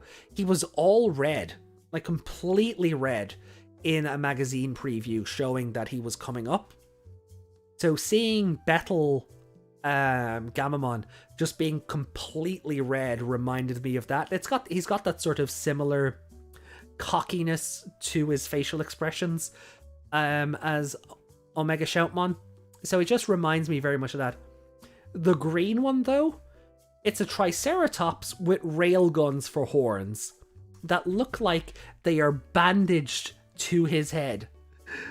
It's amazing. It's a robot Triceratops with railguns for horns. How can you not love that? How? Yeah, like that railgun that Metal Greymon Alteris mode uses, just take 2 of those and stick them to a Triceratops' head. It's bloody amazing. Yeah, I do. I like the star motif to their names as well. Reminds me of Dogachimon. The red one? Yeah, I can see that. Yeah, for the red one, I can see that. I thought we were talking about Wezen Gammamon there. I was like, what? No? No, thank you? But welcome, Desmond. If that's the answer, it won't make sense, because Masaru staying in the digital world makes sense to why he does it. Then Taichi's staying there. Taichi just doesn't want the adventure to end. It's as good a reason as Masaru saying, you know, we're not separating. I'm not letting this happen. Especially since, like, the end of, like, the final episode of Savers, spoiler for a 16-year-old show, but the final episode of Savers, wait, 16? 2005? Yeah. So, spoilers for a 16-year-old anime, but the final episode of Savers was, like, the fight against Yggdrasil, it was humans and Digimon pledging to never be apart from each other and wanting to live together forever. And then 10 minutes later, oh no, the Digimon all have to go back to the real world, and we don't know when, if ever, we'll be able to open the gate again. I was like, well, that kind of took the wind out of the sails of the final battle, didn't it? Oops. So Masaru just being like, yeah, no thank you, I'm going with you, fits in with that character. I'm not so sure I'm a fan of Suguru going, yeah, go be a man. And because his mom is just like, what are you doing? And the dad's just like, no, let him go. Let him go. I'm just like, sure, whatever. But it makes just as much sense that off screen Taichi was just, nah, I'm staying here. This is too much fun. I'm not ready to go home yet. And it could just be a case that he's testing the gate for Koshiro, but we don't see either version of that happen. We don't see him say, I'm just staying because reasons, and we don't see him trialing the gate. It might be inferred, because you see the gate and then it cuts to Taichi.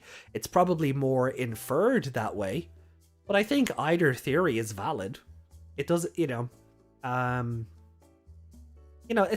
one of those things, when anime leaves something up to your interpretation, it's a show don't tell kind of thing, and I do appreciate when an anime or any sort of media does that. I bet each evolution will have strengths and weaknesses over each other. Oh yeah, well, I mean, he's already a virus, Gammamon, and Kano Vicemon is a vaccine, so I need to look at the other three again, but it wouldn't shock me if there is a data virus vaccine thing going on. Gulus Gammamon is obviously virus anyway, so he doesn't count. But between the three of them, yeah, I would say it Adventure 2020 kind of set this idea up with the alternate evolutions anyway. But seeing the alternate evolutions have a strategic use, like, oh, Battle Gammamon wouldn't be good for this fight, we'll use Chaos Gammamon instead, or Wizen Gammamon. I think the idea of them having a strategic use will be very fun. So I am looking forward to seeing how they do it. But based on the color schemes, I think Battle Gammamon will be the main one, and the other two might just show up every now and then, but or maybe they'll alternate episodes, who knows at this stage. To be honest, Masaru's dad was trapped in the digital world. True. He was, he was locked up by Yggdrasil because of what Kurata did. But, that's probably more incentive to not let your son go through the portal that may never open again. Just a thought. Just a parenting thought. Just some minor parenting advice. If you don't know when the machine is going to work again, that lets you go to the strange, crazy, fun land, maybe don't let your only son go through it. Or daughter. Don't let Chica go through it either. Maybe just don't let your kids go through it until you know they can come home. Instead of going, we'll sort that later, or we might never see him again. Just some minor parenting advice. But look, I don't think it's one of these things that needs to be really overthought. I think overthinking it or making too much of a thing of it just takes away from the fun of it all. It is what it is. Anyway, so some other comments from last week then. Clatter commented, while Digimon Adventure 2020 wasn't an amazing series, it did have its moments where there were episodes that will actually make you smile and laugh. Yeah, the king of the Digimon. Still my favorite episode.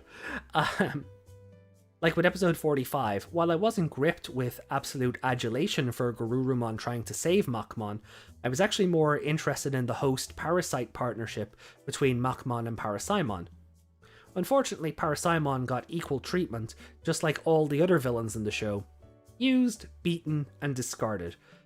I think it would be fun to have a series focused on that, or to have two unnamed Digiduo become side characters. Yeah. Parasaimon, it was an interesting choice to use in that episode. I mean, my problems with that episode are just race go burr, where Garurumon evolve. But Parasaimon, especially after the Tamers movie, has this. After the Tamers movie, Parasaimon has this kind of reverence among the fans, I think. Similar to Diablomon because of our war game. But, like, when Diablomon shows back up in Cross Wars, spoilers for an 11-year-old anime, the impact is kind of lost because he's beaten so easily. And then even Venom Vandemon, there's a billion of them, but sure, Masaru just punches them all in the face anyway, so what does it really matter? But I would have liked to see more of the dynamic between Parasaimon and Clockmon in that episode. Tell more of that story and how that influences the evolution to Metal Garurumon rather than just race go burr. There was a good bit of potential there that I don't think was completely lived up to in that episode. On a completely different note, sometimes I pity Gallantmon for being the only virus type on the team and loathe the fact that Toei is running the whole dragon theme among the Royal Knights into the ground. Is it really hard for Toei to include Digimon that are somewhat like Eosmon, Frostvelgermon, or Regulusmon among the Royal Knight ranks? Well, Gonkumon is basically a Boncho.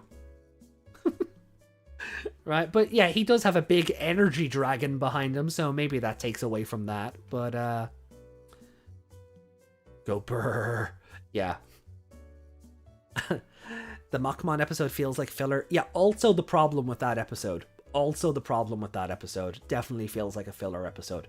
But it could feel less like a filler episode if you explore the partnership, albeit friendship, or lack of friendship, between Machmon and Parasaimon, in how one is using the other to help one, achieve their goals. And it's not a real friendship, it's a abusive relationship, and Yamato and Gammamon, or Wegurumon, whatever, getting through to Machmon that, friendship is about helping each other. Friendship is sunshine, rainbows, and anime stuff, right? And that triggers the evolution. But again, it's just potential. A lot of fiction is unhealthily obsessed with dragons. Yeah.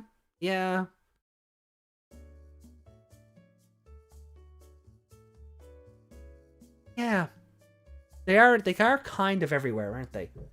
Welcome back, Meg. Pedjurachkovic commented last week.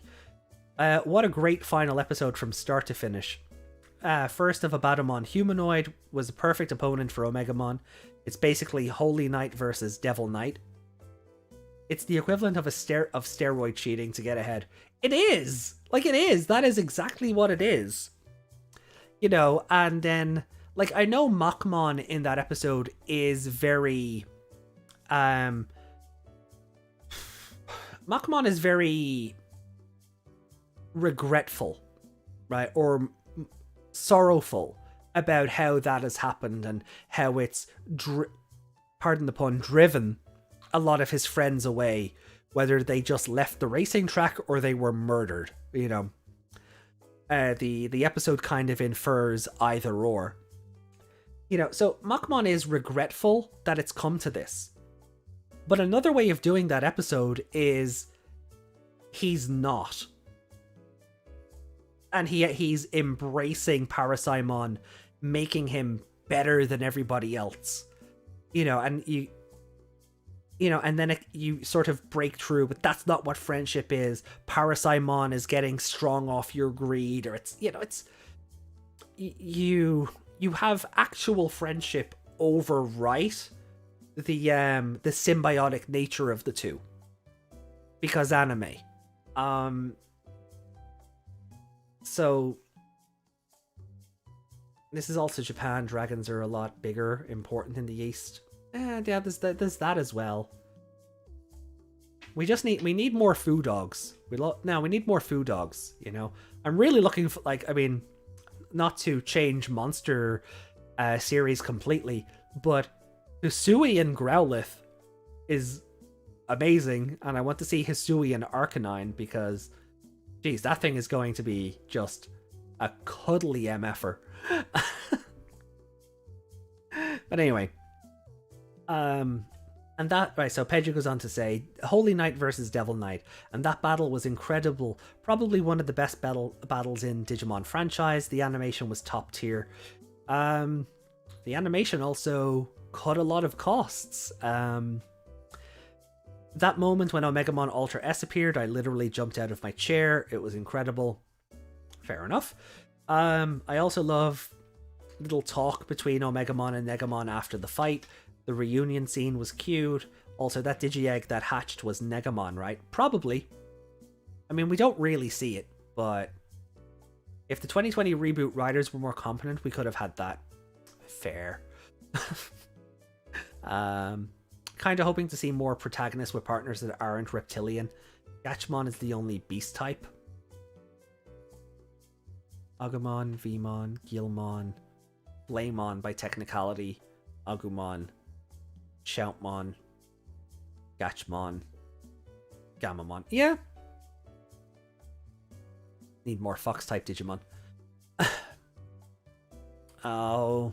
No, the internet has already ruined the Fox Digimon that we have. Let's not give it any more fuel. You know what I mean. You know. Anyway. That Digi-Egg that hatched was Negamon, right? That was the impression I got. The one that was a Koromon or a Botamon. Yeah, that was my impression. I love how Wisemon and Leomon were talking stories about the chosen children. And the baby Digimon are like, I want to go to the real world. Both Leomon and Commandomon surviving until the end is a big plus. Yes, it is. Leomon broke the curse. Sure. Like, that's... I still can't get over that they did that. Like, that they didn't. Agunimon is a human spirit. That's why I said Flamon. Flamon by technicality.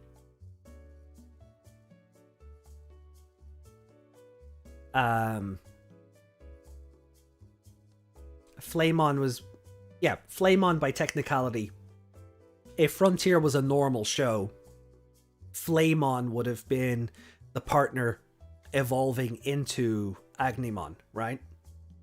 So Flamon by technicality. He's just a dragon child, I guess? Yeah, that works. Same where Strabimon is like a wolf child thing. Well, teenager. But you know what I mean. Seeing Leomon die again this season, at least in this season it would make sense. It'd probably be some horrific death as well. Hey, I think any Digimon went and turn them into a Digimon girl. The franchise doesn't need to give people specific material to people to work with. Even Arcadimon is a cute... Oh god! Oh god! That's not a visual I needed. Arcadimon, like, with its scythe hands just in, like, a sailor uniform. And instead of doing this, you've just got the scythe hand, it looks like it's dabbing. God. There you go, chat. There's a visual for you. Rookie level Arcadimon in a sailor uniform. There you go. Sleep well tonight, chat. Oh god. Oh gosh. But yeah, like, Leomon surviving and breaking the curse is amazing, and Commandomon saved the digital world. Which is why I'm really happy Commandomon is in the Angoramon dim chip. So I'm like, sorry, I could evolve to Simbra Angoramon, but Commandomon is right there, so... And then, once I get Commandomon, I will put him into the app and never use him so he can never evolve. I did it and I enjoyed it. Oh good god. Heaven help us.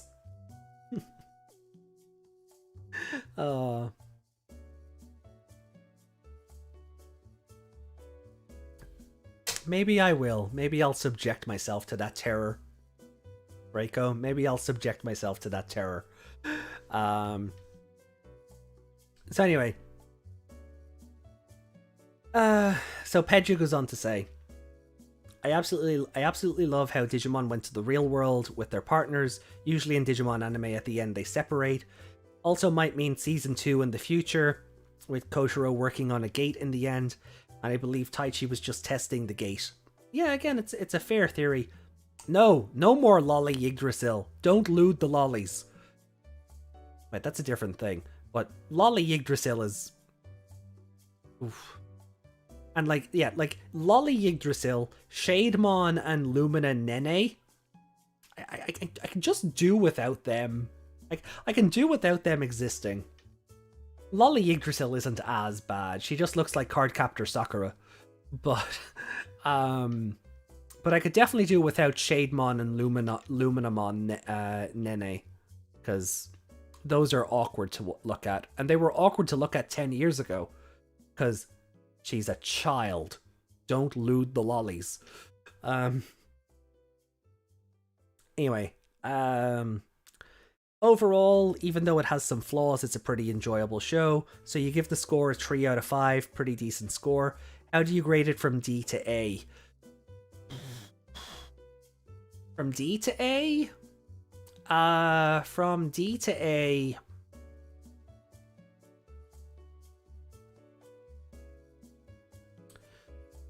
I don't know. Maybe like a D plus. Maybe a C minus. Somewhere in there. D plus, C minus, somewhere in there. You know, an average score for an average show. No more adventure, please put it to sleep. Yeah, not for a while. No more adventure for a while. So Grimlock, G1 Grimlock says, oh, he's just a list of final evolutions. So Omegamon, Imperial Dramon Paladin mode, Dukemon Crimson mode, Susanumon, Shine Greymon Burst mode, Shoutmon Cross 7 Superior mode, Cross Up Arrestor Dramon Superior mode, Gammamon, and now Omegamon Ultra S. Age them up. Yeah, the official art did that. The Digimon reference book released official art of Luminamon Nene, and she's definitely been aged up to accommodate the lack of an outfit, shall we say. She's definitely been aged up to accommodate that. It's still squicky. It's still awkward. But oof. You know, look, people are going to draw what they're going to draw. You know, I'm certainly not the person to get into the moral dilemma of aging characters up so you can draw them in certain costumes or positions. You know, that is artistic interpretation, and I would never try and stop anyone from doing that. But there's just something about Nenemon, Shademon Nene and Luminamon Nene that the fact that they had to age up the official art says a lot.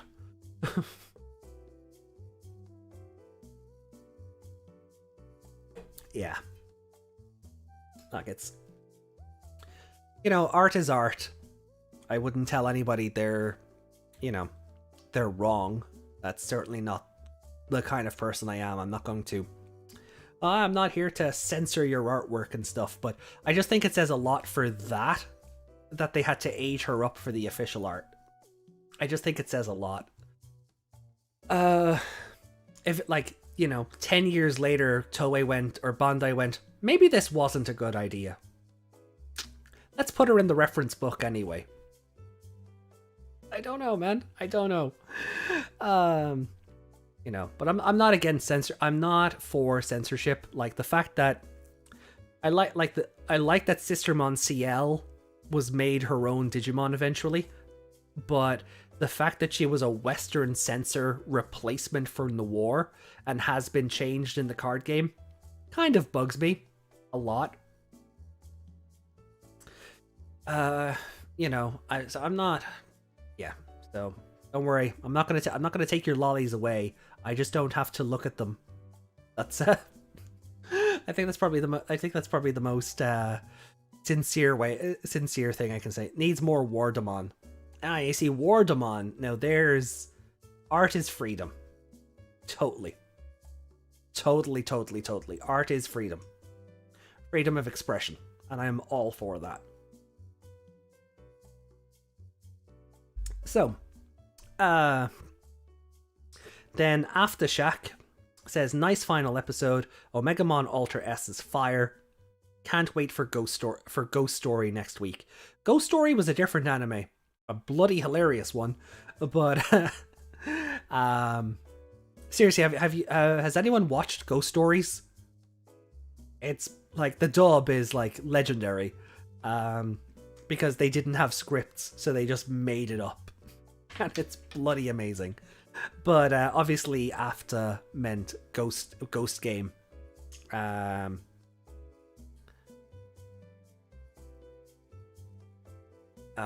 So yeah, and I hope after watched the episode and enjoyed it. I really do.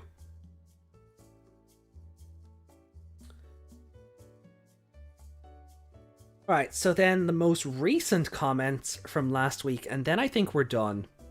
We've only 4. Okay.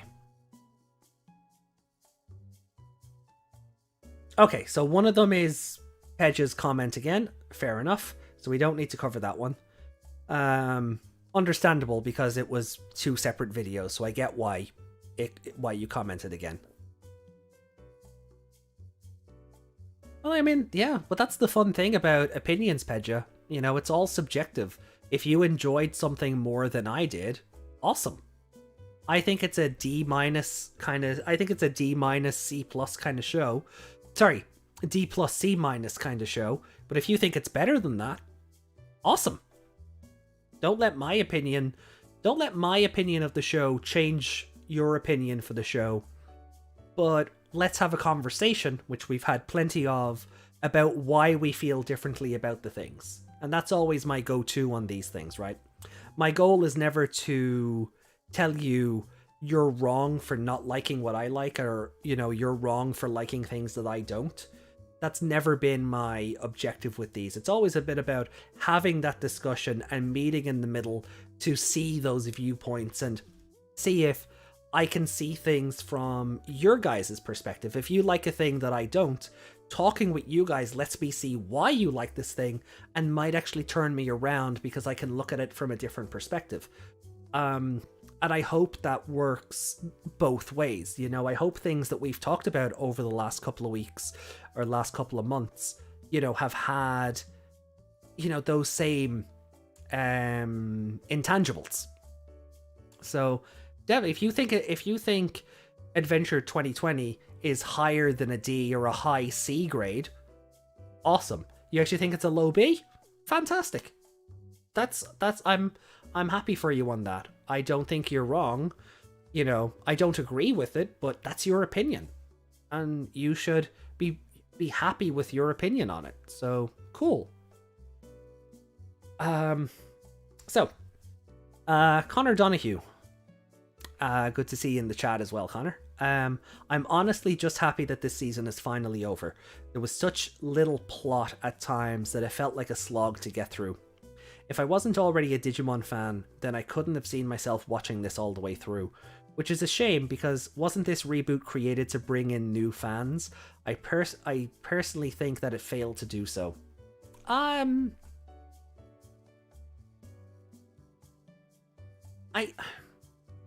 think it had to, right? Because I don't want to say we're in an echo chamber here, right? Our conversations every week, me talking to you guys in the chat and you guys talking back to me.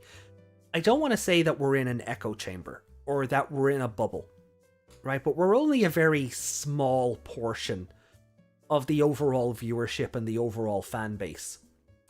Maybe we're a bit louder, right? Maybe we're a small portion, but maybe we're a bit more vocal.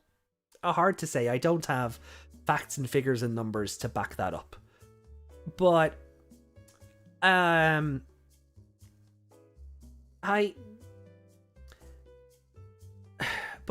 kind of alluded to earlier, without Adventure 2020, we wouldn't have gotten this. Right? It was kind of a necessary evil, right? So even if we're not happy with the story or the characterization and different things, there had to be something that worked. Because there had to be viewership and there had to be merchandise sales that warranted justifying Toei doing something new and something risky. Because I said time and time and again in the lead up to Ghost Game, and even before Ghost Game was announced, if something gets announced that isn't adventure-based, my fear was always that the adventure-obsessed crowd, as much as Toei is adventure-obsessed like Reiko says, I totally agree, there is a contingent of the fan base that is also adventure-obsessed. And my fear was always that without adventure, this would go the way of Appmon. Or Cross Wars to a lesser extent, where it wouldn't be Digimon, even though Digimon is in the fucking title,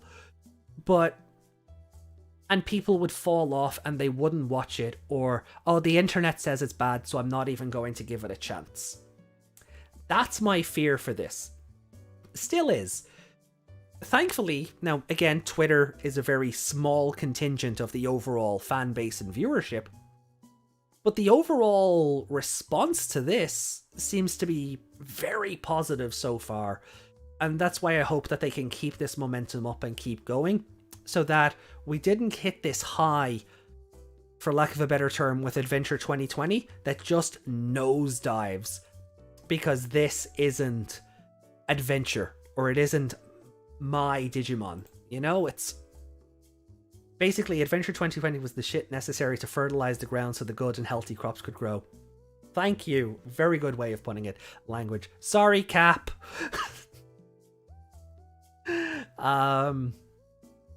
Sorry, Cap. Look, I haven't swore in the first 30 seconds of the video. I'll be fine. YouTube won't come after me. But at least I can mark this not for kids.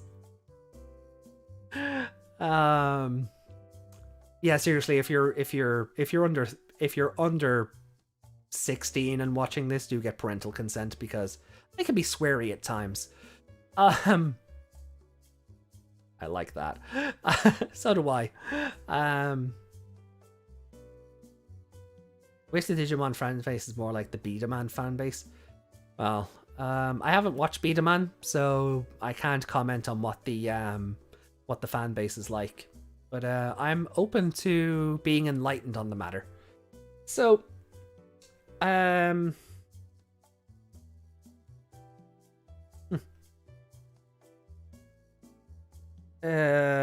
there was another comment then that it just says, I appreciate this show. Yes, they could have done more with some characters, but I know the C virus also played a part. Anyway, in the past months, I rewatched all the seasons except Cross Wars and Appmon, which I never watched. And I still stand by the fact that this season is the best. Looking forward to see what Ghost Game has to offer, and I already love Gammamon's Evos. Okay. Watch Cross Wars and watch Appmon.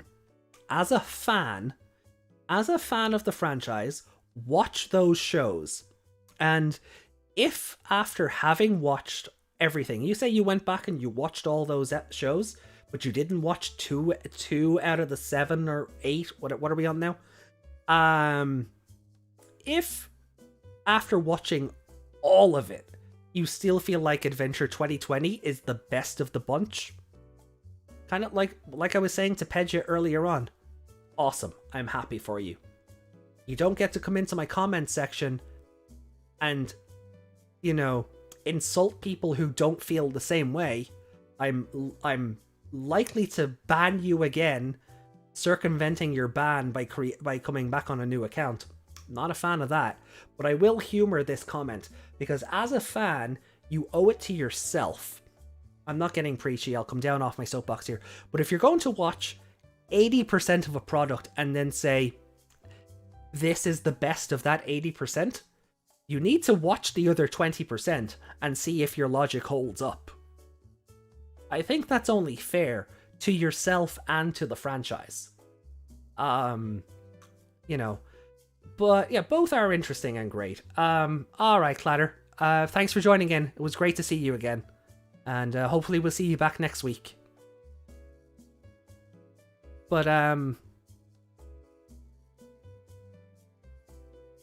Beatman was the marble show, wasn't it? Like, I know the concept of Beatman. You had the little figures with the marbles that you shot out, like they were God, what was that football or soccer board game? Not Subbuteo, the other one. Pro Action Soccer or something. Basically, you had these little figures that were on bases with magnets on the bases, and the ball was made of metal. And to pass the ball around the pitch, you would tap down on the players to, you know, to fire the ball around. So I think Beatman figure mechanically worked something similar. Insert marble, pass down, boom. But yeah, I just think anybody who watches 80% of a thing and says, I'm done, well, I mean, your opinion is on that 80%, but what about that 20 you've taken it upon yourself to neglect? Might be worth checking it out and seeing if you still feel the same way. Dang, I'm feeling attacked. I'd say Tamers, but I've only seen about 75. And like, okay, but that's the thing. Look, I'm not attacking anybody, right? I want to get this. My apologies, Yami. I don't mean to make you feel personally attacked, but I just mean if you're going to go out of your way to go through the franchise and then stop at a point and go, nah, this is the best. When you're already in the middle of rewatching everything, just finish it and then make your decision. I'm not taking shots at anybody because, like, I haven't watched Tamers. In about 10. I genuinely think it's about 10 years since I last watched Tamers, right? So my memory of things is a bit fuzzy, and I'm going to be rewatching it again soon. Might do reviews and things for the channel for it. I think that'd be fun to sort of refresh myself on it and do sort of a retrospect in where I think if the writing holds up, or is it as good as we remember, or is it the nostalgia talking? I think that'd be really fun to examine. But I'm not attacking anybody. Or at least I don't intend to, right? And I do apologize if I come across that way. It's certainly not my intent. But I do wholly believe, right? There's like 8 seasons of the anime now. Adventure 02, Tamers, Frontier, Savers, Cross Wars Season 2, Appmon, Adventure 2020, Ghost Game. Okay, we've 10 seasons, right? And depending on how you want to look at Try. Some people class Try as another anime, or it's an OVA series, however, right? But there's at least 10 anime. If you're going to watch 7 of those and then go, I'm good, just watch the other ones. You're already in the middle of your own little mini retrospective as it is. Just finish it. Don't be lazy. Well, lazy's probably a bit harsh, but you know what I mean. Just finish the damn thing. Unless like you haven't watched something in 10 years, which, yeah, fine, fair enough. There's only so many hours in the day. That's it. Yay. Great, I've got 2 people on this stream committing to watching Appmon now. Fantastic. And look, if you guys like it, amazing. If you don't, you gave it a chance. That's it. Just give things a chance.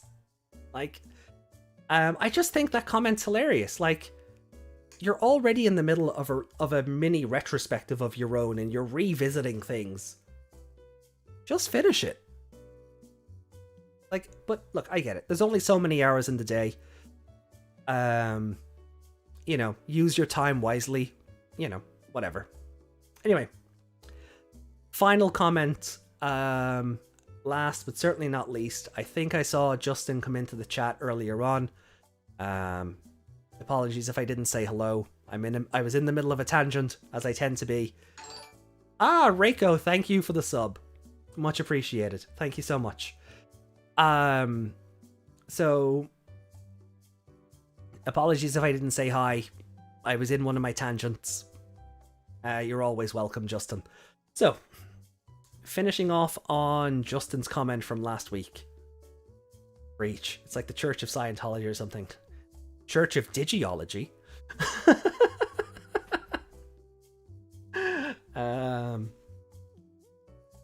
Anyway, I'll take my bad puns and leave in a few moments. Let me just get through this last comment. Thank you all for putting up with me. You do make Sundays all that more enjoyable. Thank you for putting up with me. Church Scientology, Jesus Christ. Oh, fantastic. Oh, right. Anyway, so Justin's game. To start things off, finally we have a Leomon that made it. Thank you, Yggdrasil-sama. And I can say that the final episode was okay in my opinion. Hell, it was better than episode 66. That episode can die in a fire. Oh god, Jesus. I feel that way about episode 18, so yeah, that's fair.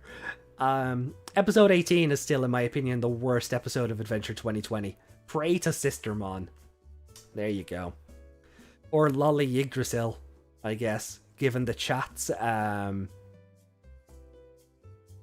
The closed caption said, "We made your Sunday good." You guys are having Sundays without me? Rude. But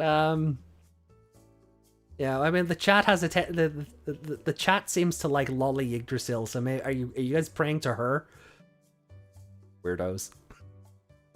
Anyway, oh god, I cancelled out the comment. Here we go. So the final episode had great animation, and it was amazing seeing the Gammamon core. Honestly, when I look at him, I just see an evil, corrupted Omegamon, which was the intent. Like, he was mimicking Omegamon with the sword arm and the cannon and things. So it made for some good animation, because I said that last week as well. Final bosses in this franchise tend to be giant things that just sit there. That was a lot of my problem with Millenniumon. He just kind of sat there. But like D-Reaper, Millenniumon, Apocalypse, Armageddonmon, like they end bosses in this series just tend to sit there. So having a final boss that could move around the screen and keep up with Omegamon was really fun, because it made the battle so much more dynamic rather than it just sitting there firing lasers. You know, which does kind of get boring after a while. It can pick up Omegamon, but not Sunday. I probably say Omegamon enough that it's embedded into the algorithm. Does it pick up on Omnimon? I wonder. Maybe I should start saying Omnimon more. But, right, so when I look at him, I just see an evil, corrupted Omegamon, but it was cool. I even got some war game vibes from this. Oh yeah, totally. When the camera panned out after the Grey Sword was shoved into Abadomon, like, it was totally meant to call back to war game and the sword going through Diablomon's head.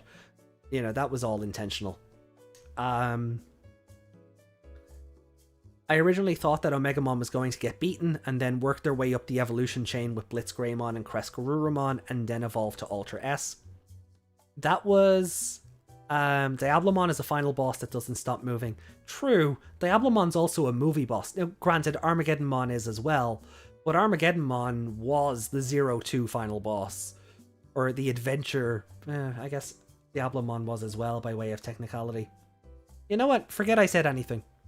You're right, Diablomon's is, you know, yeah, at least Diablomon's could move. But again, it makes the fights that much more dynamic. And Diablomon's being able to clone himself as well, and all of them moving around and confusing Omegamon. I like enemies that move and can make the fights, you know, feel like fights, rather than just, I'm a firing my laser, blah. There's a reference for the older in the chat. But yeah, I thought they were going to do that as well. And I think I said last week, if I was writing that final episode, that's how I would have done it.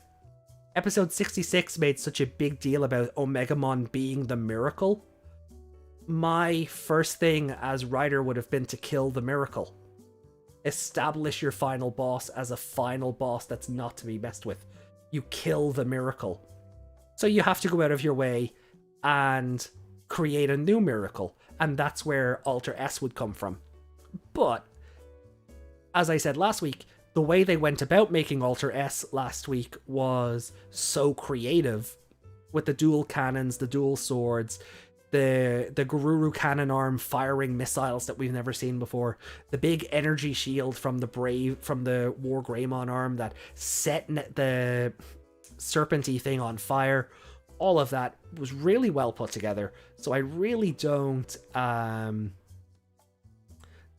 record the Chapman, the Chipman. Yeah, it's you know, but like it was done in such a creative way that even though it's not how I would have done it, I really do like what they did with it. So, you know, I think that's I think that says a lot to the show, that when they wanted to, when they attempted to put some effort into it, they were able to.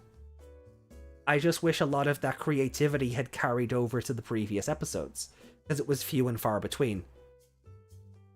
Kill the miracle. Someone send this guy to Toei, they need a new writer. I'll do it. I'm already planning to do it. Well, not the apply to Toei thing, but the rewrite the show thing. That's going to be a video in a couple of weeks. I just need to get this move sorted out, and then I can start working on the script. Episode 66, Big End boss still can't get a team fight. Yeah, that was my problem with 66. They spent all of 65 getting the team back together, and within the opening minutes of 66, they did another separation. Guys, this has been the problem with the show. Stop separating the characters. Let them be a team for a change. That'd be nice, wouldn't it? Anyway. So Justin goes on to say, it didn't happen, which was disappointing, but I like how Omegamon used Ultra S's weapons before the evolution, and at least the other children actually did some fighting. I'll give them that. I know we're getting Ghost Game, but if they were to do a sequel to 2020, they kind of left the door open to it because they have the digital gate now. Either way, it's better than episode 66, like I said before. In the Millenniumon review, since they wanted to do the same thing, Jack and Jack left town. Will always pop for an Evil Dead reference, Justin. I will always pop for an Evil Dead reference. Hail to the king, baby. So yeah, so that's kind of where we're finishing up. And Sora felt pointless. The show did not like Sora. Like so that's where we're done with the comments. Right, let's go back to our chat. Someone I follow here in South American Digimon community is doing a rewrite of Try, and it's great. I think that was mentioned last week. I'm looking forward to that. I'm sure you can make a rewrite of 2020 and make it awesome. I'll do my best. God, I hope I haven't set the bar too high now. Or maybe the bar is just that low. Christ. But yeah, no, Sora did feel pointless. The show just didn't like Sora. Matt stole her episode. Like, Wolf standing atop the desert is a Sora episode until the last 5 minutes, when Yamato pushes Sora aside, figuratively speaking, and says, "This is my episode now, Garurumon Digivolve." But and I still would have had Lilymon evolve before where Garurumon evolved. That's a plot point I'm not letting go.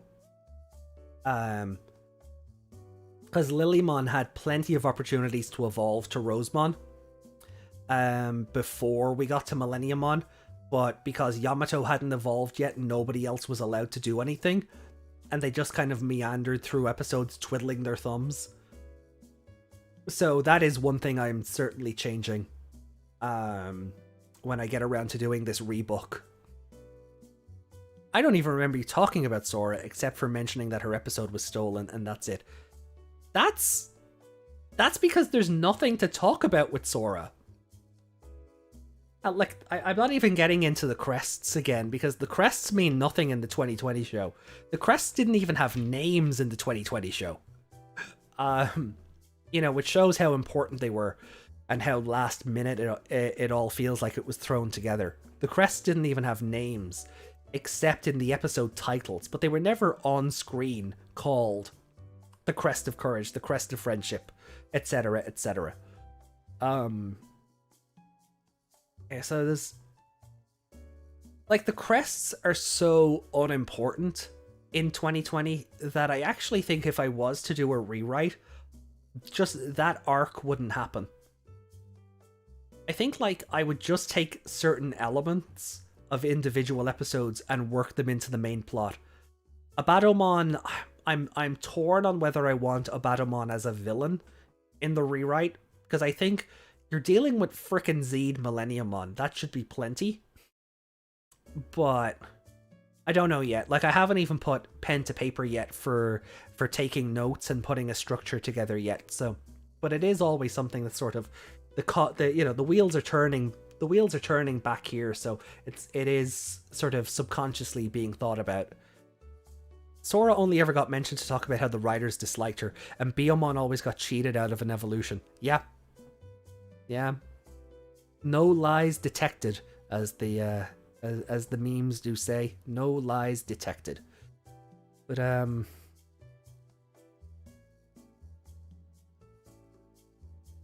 Oh, oh sorry. Needs to crack the old shoulders there, getting a bit stiff. So, let's turn it back to you. Let's turn it back to you guys for a sec, chat. Matt was suggested to be a veteran to an extent, but it was never really shown outside that first step. Yeah, we never seen Gabbumon's first evolution. Garurumon just kind of turned up at the end of episode 2, and we just sort of went, oh, okay. We never, I don't think we actually, we didn't see how they actually met until the episode where he's crucified, wasn't it? Like that episode where Gammamon got kidnapped and was crucified alongside the recolored Elecmon. I don't think we even seen how Yamato and Gammamon met until that episode, right?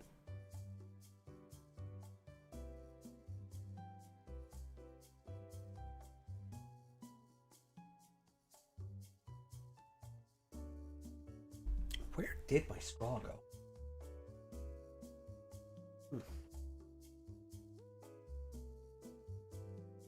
I had a nice pink straw ready to go for this can and just it disappeared on me. I didn't put it back in the packet, did I? No, but I have another one I can use, so. The crest is just a literal plot device. Oh, Meg, thank you for the super chat. Thank you. God, that's been a while. Oh, thank you. I'd reassign the crest in 2020. Yeah. You've made a case for that before, Yami, and I don't think it's a bad idea. Garudamon was a tank. You're right, Garudamon was a tank. Like, she took a Gaia Force to the face and just went, yeah, okay. But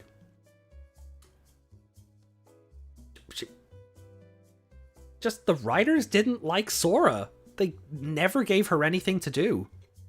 And she never showed love in a way that would warrant a crest activation. Like, the crests were needless in this show. They were just there for the nostalgia bump. That's why the monuments look like the 99 crests. It was just there for the, oh, I remember that! But Ghost Game is awesome so far. Oh, I'm glad you're enjoying it.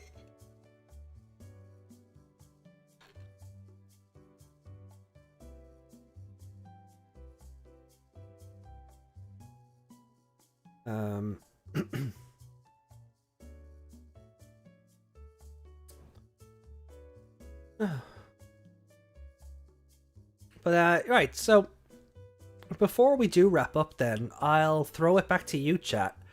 Based on what we've seen today, what are you looking for out of this show? What sort of like what are you looking for, sort of based on what we've seen so far and the standard it's kind of set in this first episode? What are you guys hoping for? So let me throw it back to you for a few minutes before we get ready to get out of here.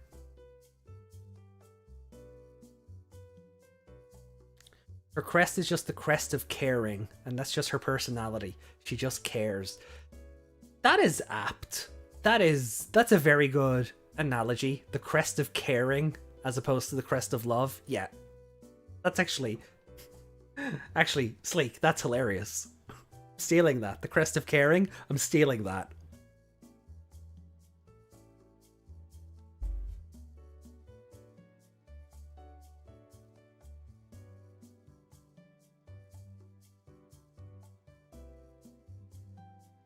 Make Negamon the original Dark Digimon and a new Digimon Possimon as the original Light Digimon. I hope the show is better than Adventure 2020. Care Bears. For the kids to get an equal amount of screen time and development. Yeah, well, I mean, we've already. Yeah, I think they'll be good for that. We've already gotten a good idea of all the kids' personalities so far, and Hiro's backstory was, taken care of within the space of 5 minutes, if even less.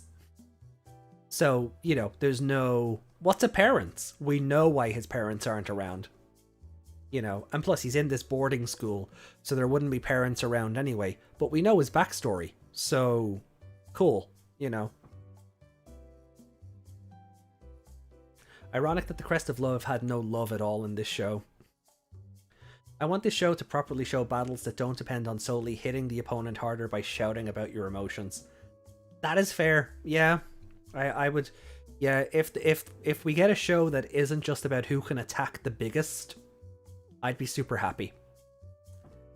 I hope the scary factor in Ghost Game stays high. I know it'll only be PG creepy at best, but still. Yeah. That's... Yeah, like, if... I mean, Mummymon already looks like he's going to be as equally scary as Clockmon was this week. So I think they...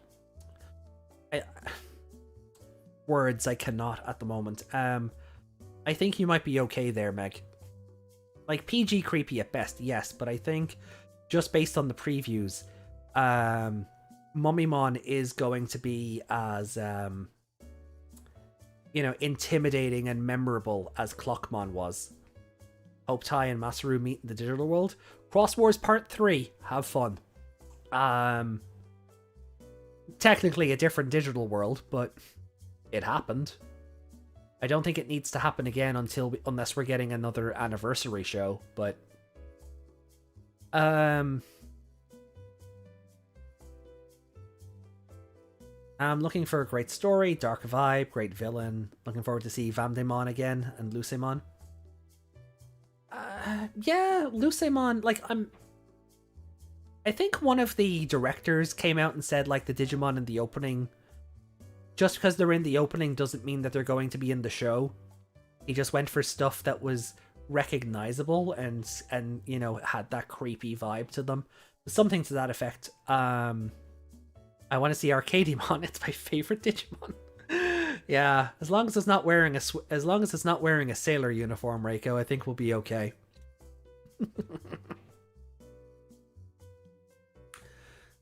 Ironic that Mummymon is scarier in Ghost Game than 02 Mummymon is scarier than 02 Mummymon. That's not irony. That is just better writing.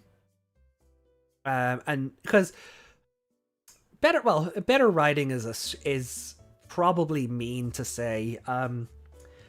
Mummymon in 02, along with Arachnimon or Arukenimon, they were basically Digimon's Team Rocket. They were just Digimon's Team Rocket for 02, right?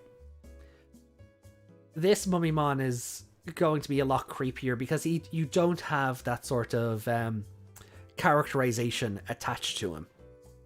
From what we've seen so far, I could be completely wrong next week, and he's running around going, "Ooh, oh, Hiro, prepare to die." Yeah, my James impression is spotty. But it's just a different interpretation or a different characterization as the story calls for it. 02 Mummymon worked within the context of 02, I think. Could he and Arachnimon have been scarier? Sure. It would have made Vamdemon eating them that much more terrifying. Like, oh my god, these two were scary enough, but he just ate them. I think that would have made that, like, that moment is horrifying as it is, particularly in the Japanese version. That moment is, not scarring, but Jesus, it's unnerving as it is. But if you made that Mummymon along with Arachnimon scarier, I think just seeing something even scarier again, eating them like they were nothing, would have made it just that bit more chilling.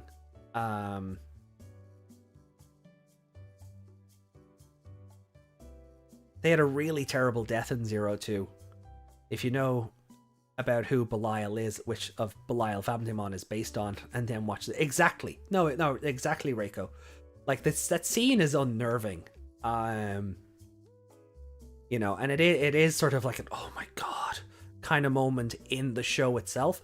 But if the tone of those characters wasn't so comedic, and they were a lot more serious and maybe a bit, I don't know, fiercer, for lack of a better term, I think it would have hit another level seeing Belial Vamdemon just devour them.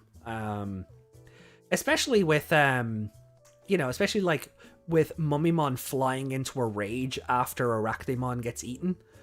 It's,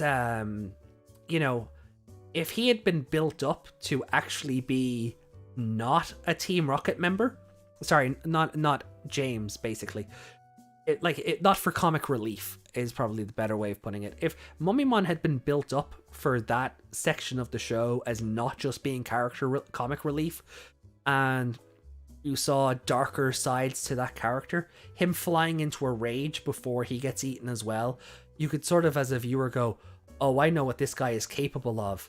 But then Belial Vamdemon just eats him anyway, and you go, oh no. Oh, the kids are fucked. But they're not, because the power of friendship and dreams, and everybody can evolve except Ken. Sorry, everybody can evolve multiple times except Ken. Yeah, I'm still salty about that. Some decent Bossmon is always a plus. Yeah, definitely. Good animation, well choreographed action, some nice character moments, memorable villains, and I'll be satisfied. Yeah. Yeah, I think we're all in agreement there. Arukenimon, my love. Yeah. It's, they were definitely a Team Rocket style thing. Mummymon was awkward and pervy and blah. Yeah, he was less pervy in the dub, obviously. He was just more of a hopeless romantic. But they're basically the same characterization, just with the dialogue dialed down in the English version. But yeah, no, some decent Bossmon is always a plus. So seeing Mummymon characterized this way, if he's as imposing as Clockmon was, it's gonna be great. My biggest hope: no magic, prophecy, power of friendships to solve for convenience. Oh, okay. I get where you're coming from, because I think it's a cop-out as well. But this is Digimon. The power of friendship is going to come into it. The power of friendship causing something big to happen is going to come into it eventually. I don't think we could escape that. So I'd be shocked if we didn't get it. But I think we're going to I think that's just one thing you're not going to get away from, because every franchise every series has it in some fashion. Yeah, it's sad XVmon and Stingmon don't have ultimate levels in 0-2. Well, yeah, neither do Miyako and Iori, but it's like Vmon digivolve to XVmon. Vmon armor digivolve to Flamedramon. Vmon armor digivolve to Rydramon. Or Lydramon, even. Or Raydramon is the dub. And then it's Wormmon evolve to Stingmon. And that's it. So everyone else goes up the evolution chain, and it's just Wormmon digivolve to Stingmon. Oh. Granted, look, I get why they didn't give him Puchimon. It would have looked silly. Wormmon turning into like this Cupid Care Bear looking thing. Hey, look, we're talking about Care Bears again. I get it. But at the same time, it does just kind of go, oh, well, that's kind of a letdown. Now, my worry for that would be that they're going to be treading on Harrismon's story.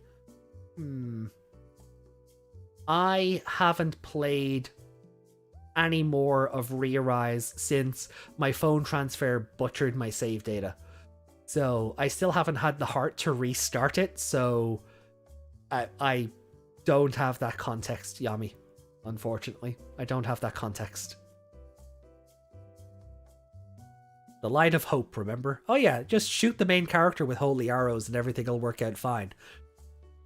to be fair, I enjoyed that. But no, but look, it is Digimon. The power of friendship causing a big evolution or something down the road, or I don't know, separating Gammamon from Gulus Gammamon. That's going to happen. I would have loved for Wormmon to evolve into a Quetzalmon. That would have been fun. But that is Wormmon with light?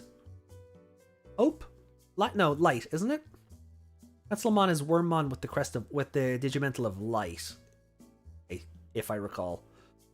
But yeah, that was also fun for savers, because you had Nanami, who was the, you know, the super smart one, you know, the genius level intellect character. Among the kids anyway. Karada was like a whole different thing, but Nanami having like a similar mindset to the Digimon Emperor, and her first evolution being a Quetzalmon, which is an armor evolution for Wormmon. That was a nice little cheeky reference, I think. It's still Toei, isn't it? No escaping the power of friendship. Yeah, Digimon, Precure, Super Sentai, Dragon Ball, all of it. Like, the power of friendship is going to come up, and it causing some sort of plot convenience is just something that we should just accept now before we're let down in 20 episodes or whatever. But it'll be good. It'll be fun. We'll be living in the moment, and I think we'll enjoy it. I love Quetzalmon's. I do. I love Quetzalmon's. Quetzalmon's design is really good. And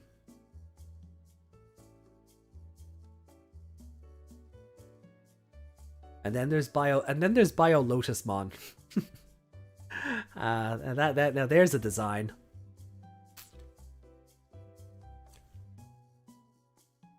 Yeah. I'm actually I'm just remembering now all the snake Nanamis from that episode. Jeez, that episode was actually terrifying in hindsight. In a weird, like, sexy, but terrifying.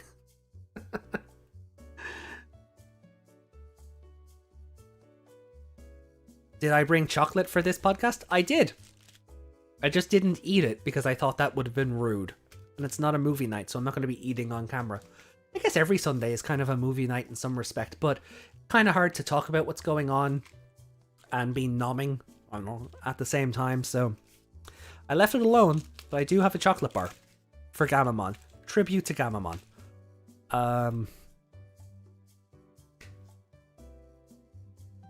Just use the power of friendship in a good way. Tamers and Appamon are one of the few not to use power of friendship to solve everything. Yeah, I mean, Frontier didn't. I mean, Frontier, they spent what, 30 out of 60, what, 25 out of 40, 50 episodes getting their butts kicked, so the power of friendship didn't mean jack in that series. By making your enemies too strong a problem, so the power of friendship is needed. Yeah, and that's where convenience comes into it rather than overcoming the enemy by any actual strategic or intellectual means. So it won't be a problem so long as the writers don't back themselves into a corner, because that's when plot contrivance happens. If your opponent is too strong, fight smarter, not harder. See? Reiko's on the same wavelength as me. Just get Minerva to help the kids again. Spoilers! Yeah.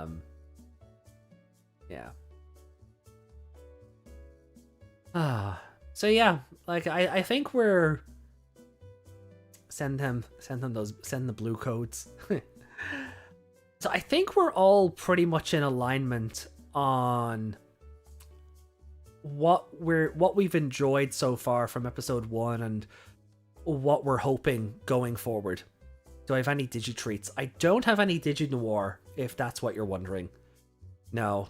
Shoutmon's going to be upset. I don't have any Digi-Noir. But, you know, but Digimon eat anything. You know, they're like pigs and goats. They eat basically anything. Oh, I'm getting all hiccupy now. I blame the energy drink. I'm getting all hiccupy. I agree with that too. Yeah.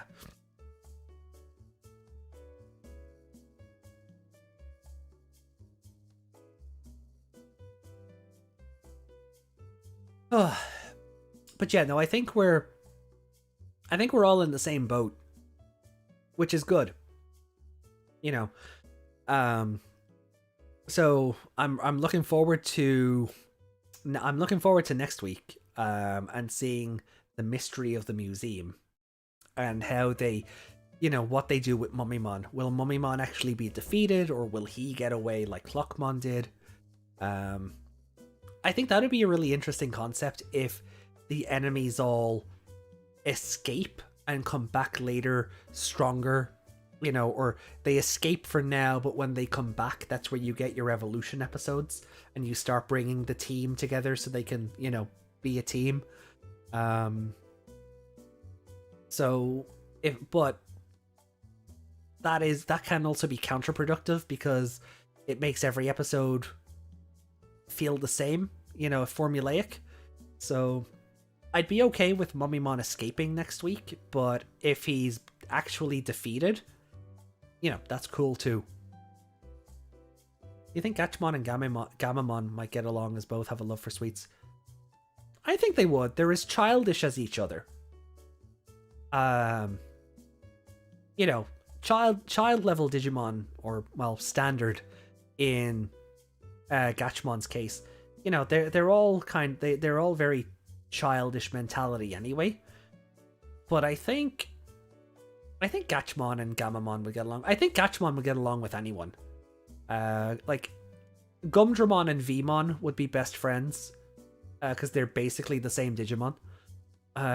Their partners are basically the same person as well. I seen a fan art on Twitter the other day with Daisuke and Taguru teaming up, and I was just like, oh no, this is hands down the most obnoxious combination. But I kind of wanted to see more of it. Call me a masochist. But Big Scaries get away and come back as the spooky Sinister Six. Oh, that'd be amazing. They escape and join Vamdemon. Well, I don't know if Vamdemon's going to be a main villain in this show. He could just be another monster of the week like he was in Cross Wars. And to be honest, I would be okay with that. We don't need Vamdemon again. Like, he was not the main villain of Adventure, but he took up a lot of screen time in Adventure. He was the final boss of Adventure 02. He's the final boss of the Tri-Stage Play, which, yes, is canon. Then in Cross Wars, there was a billion of them, plus Neo Vamdemon. I'm kind of Vamdemon'd out. If he just turns up as a monster of the week, I'd be happy. Yeah, just leave the memories alone, Basically, they'll treat them more as living creatures instead of machines that'll fight. Yeah, that'll be nice. And I think having a smaller cast allows you to do that, right? It allows you to make everything that bit more personable. Shoutmon and Marcus are best friends. Yeah. And I love that little joke as well. Masaru teaming up with a Digimon voiced by another version of his partner. It's that's a neat little joke in that crossover event with Masaru and Omega Shoutmon, because Shoutmon's voice actress is also is also Agumon's voice actress, but she's not Masaru's Agumon's voice actress. So he's teaming up with a Digimon that has the voice of another version of his partner. It's a cute little wink and nod to the audience, which I do enjoy. But you can't have a Halloween season without Myotismon. He'll probably be in it. And Lady Devimon and Piedmon will probably show up at some point as well. But I don't think he needs to be a main villain. If he's a monster of the week, cool. He doesn't have to be the mid-boss of the show or anything.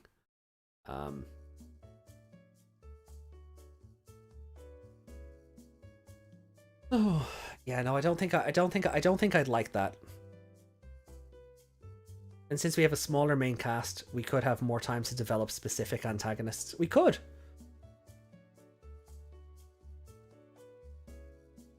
Like, I'm already curious about Gulas Gammamon, because when that big shadow version of it appeared, like, Clockmon nearly crapped himself. So I'm kind of curious to see if, like, if Gulas Gammamon is like some legendary evil being, and the villains know about it, but they're, it's like, oh, I'm evil, but he's super evil, that kind of thing. Pumpkinmon should be a recurring character. Someone told me Hiro's friend has the same voice actor to Hackmon. Yeah, he does. Appmon Hackmon is Nomura. And Hiro is voiced by Try and Kizuna Koshiro. Kyoshiro is Wizardmon from the original timeline. There's a lot of recurring voice actors. There's a lot of recurring voice actors. Which I think you'll pick up as the show goes on and go, hey, wait a minute, I know you. I'd love Pumpkinmon to be in this. Like, just so we can get Noble Pumpkinmon. Like, if we don't get Noble Pumpkinmon in the horror-themed spooky Halloween show, it's a missed opportunity. I'd like the main villain to be new Digimon. Yeah, it probably will be. I don't think they'll be reusing villains at this stage. They tend to be good for that, coming up with new ideas. Just call him Kyo so you don't get confused. No, I'm okay calling him Kyoshiro. Although, yeah, oh, wow, yeah, Koshiro, Kyoshiro. Yeah, I can see why you get mixed up there. It's his surname that I just cannot pronounce for the life of me. Hitamagashiragatai? Something like that? I look at his surname and I just... My throat just seizes. Like, my brain's just... I'm not even going to try and say that. Or Clockmon simply saw it and his instinct shouted, kill it now or run away. Possibly that as well. It'll be interesting, like, if other Digimon react to it in the same way. A new Villamon would be more fun, or a super scary version of an old one. Like, again, they tend to be good about bringing in new villains. Like, it was only Adventure Zero 2 that reused Vamdaemon. And even reusing Vamdaemon worked within the context of that show. Because it was a stupid thing, but it worked within the context. Like how do Digimon have souls? Their data? So his data soul possessed Oikawa and drove him down the path of evil or whatever. Like that, like that whispering in his head. Do it. It became that, like, nagging devil on the shoulder kind of thing for Oikawa. But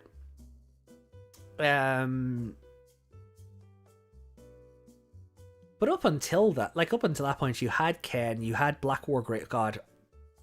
If we do end up rebooting 02, no Black War Greymon, please.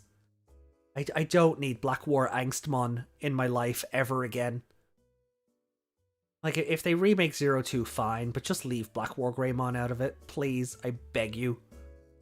I don't know who I'm begging. No one in the chat here has any connections to the show, but please God, no Black War Greymon.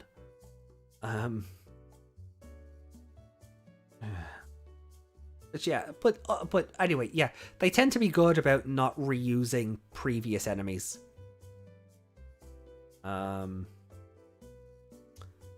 We need Noble Pumpkinmon. That we do. It's amazing design, and we need it.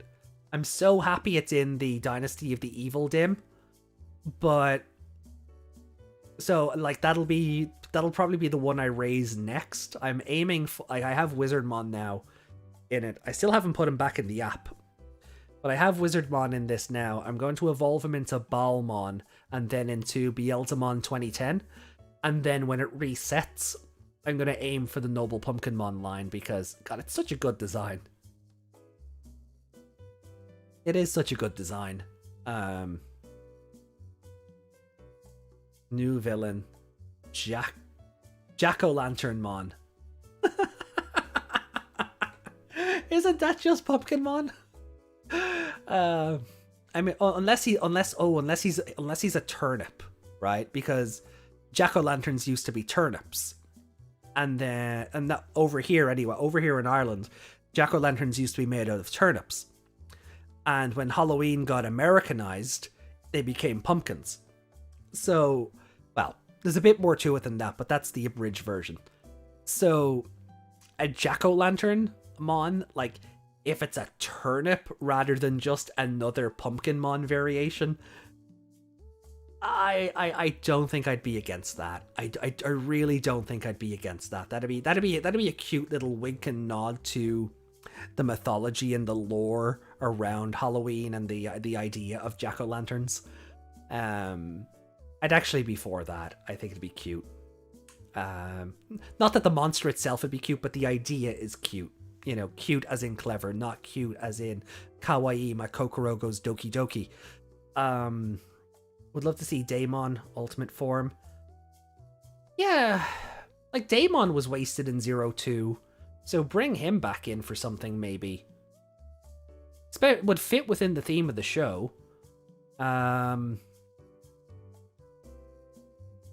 gonna say he should be a turn-up jack-o'-lantern because they're so much more freaky. Yeah, they really are. You ever seen turn-up jack-o'-lanterns, chat?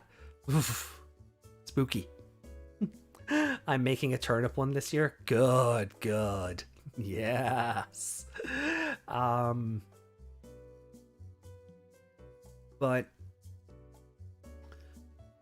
yeah. All right. Well, look, it is 3 minutes to midnight, so I need to get out of here.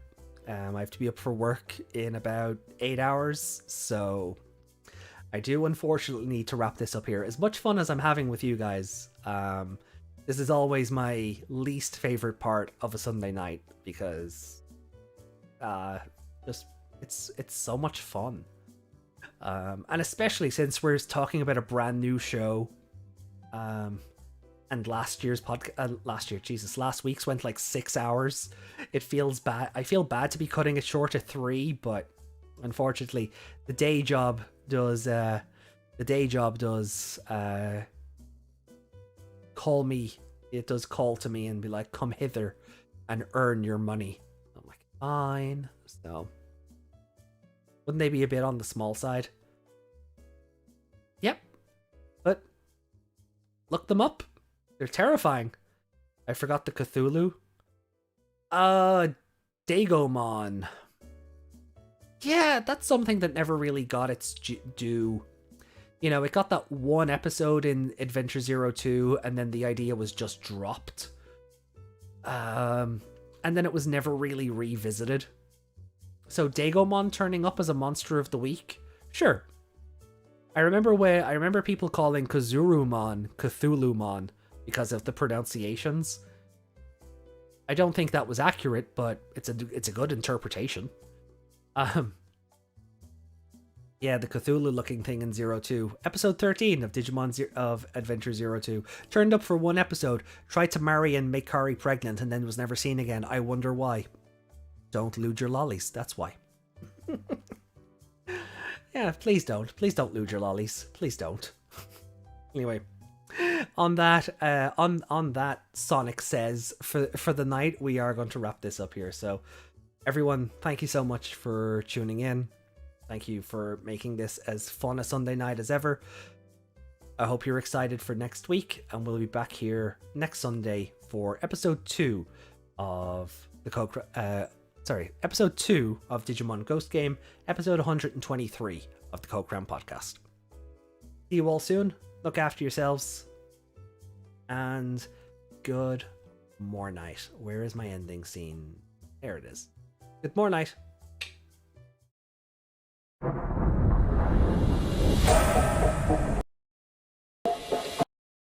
Bye.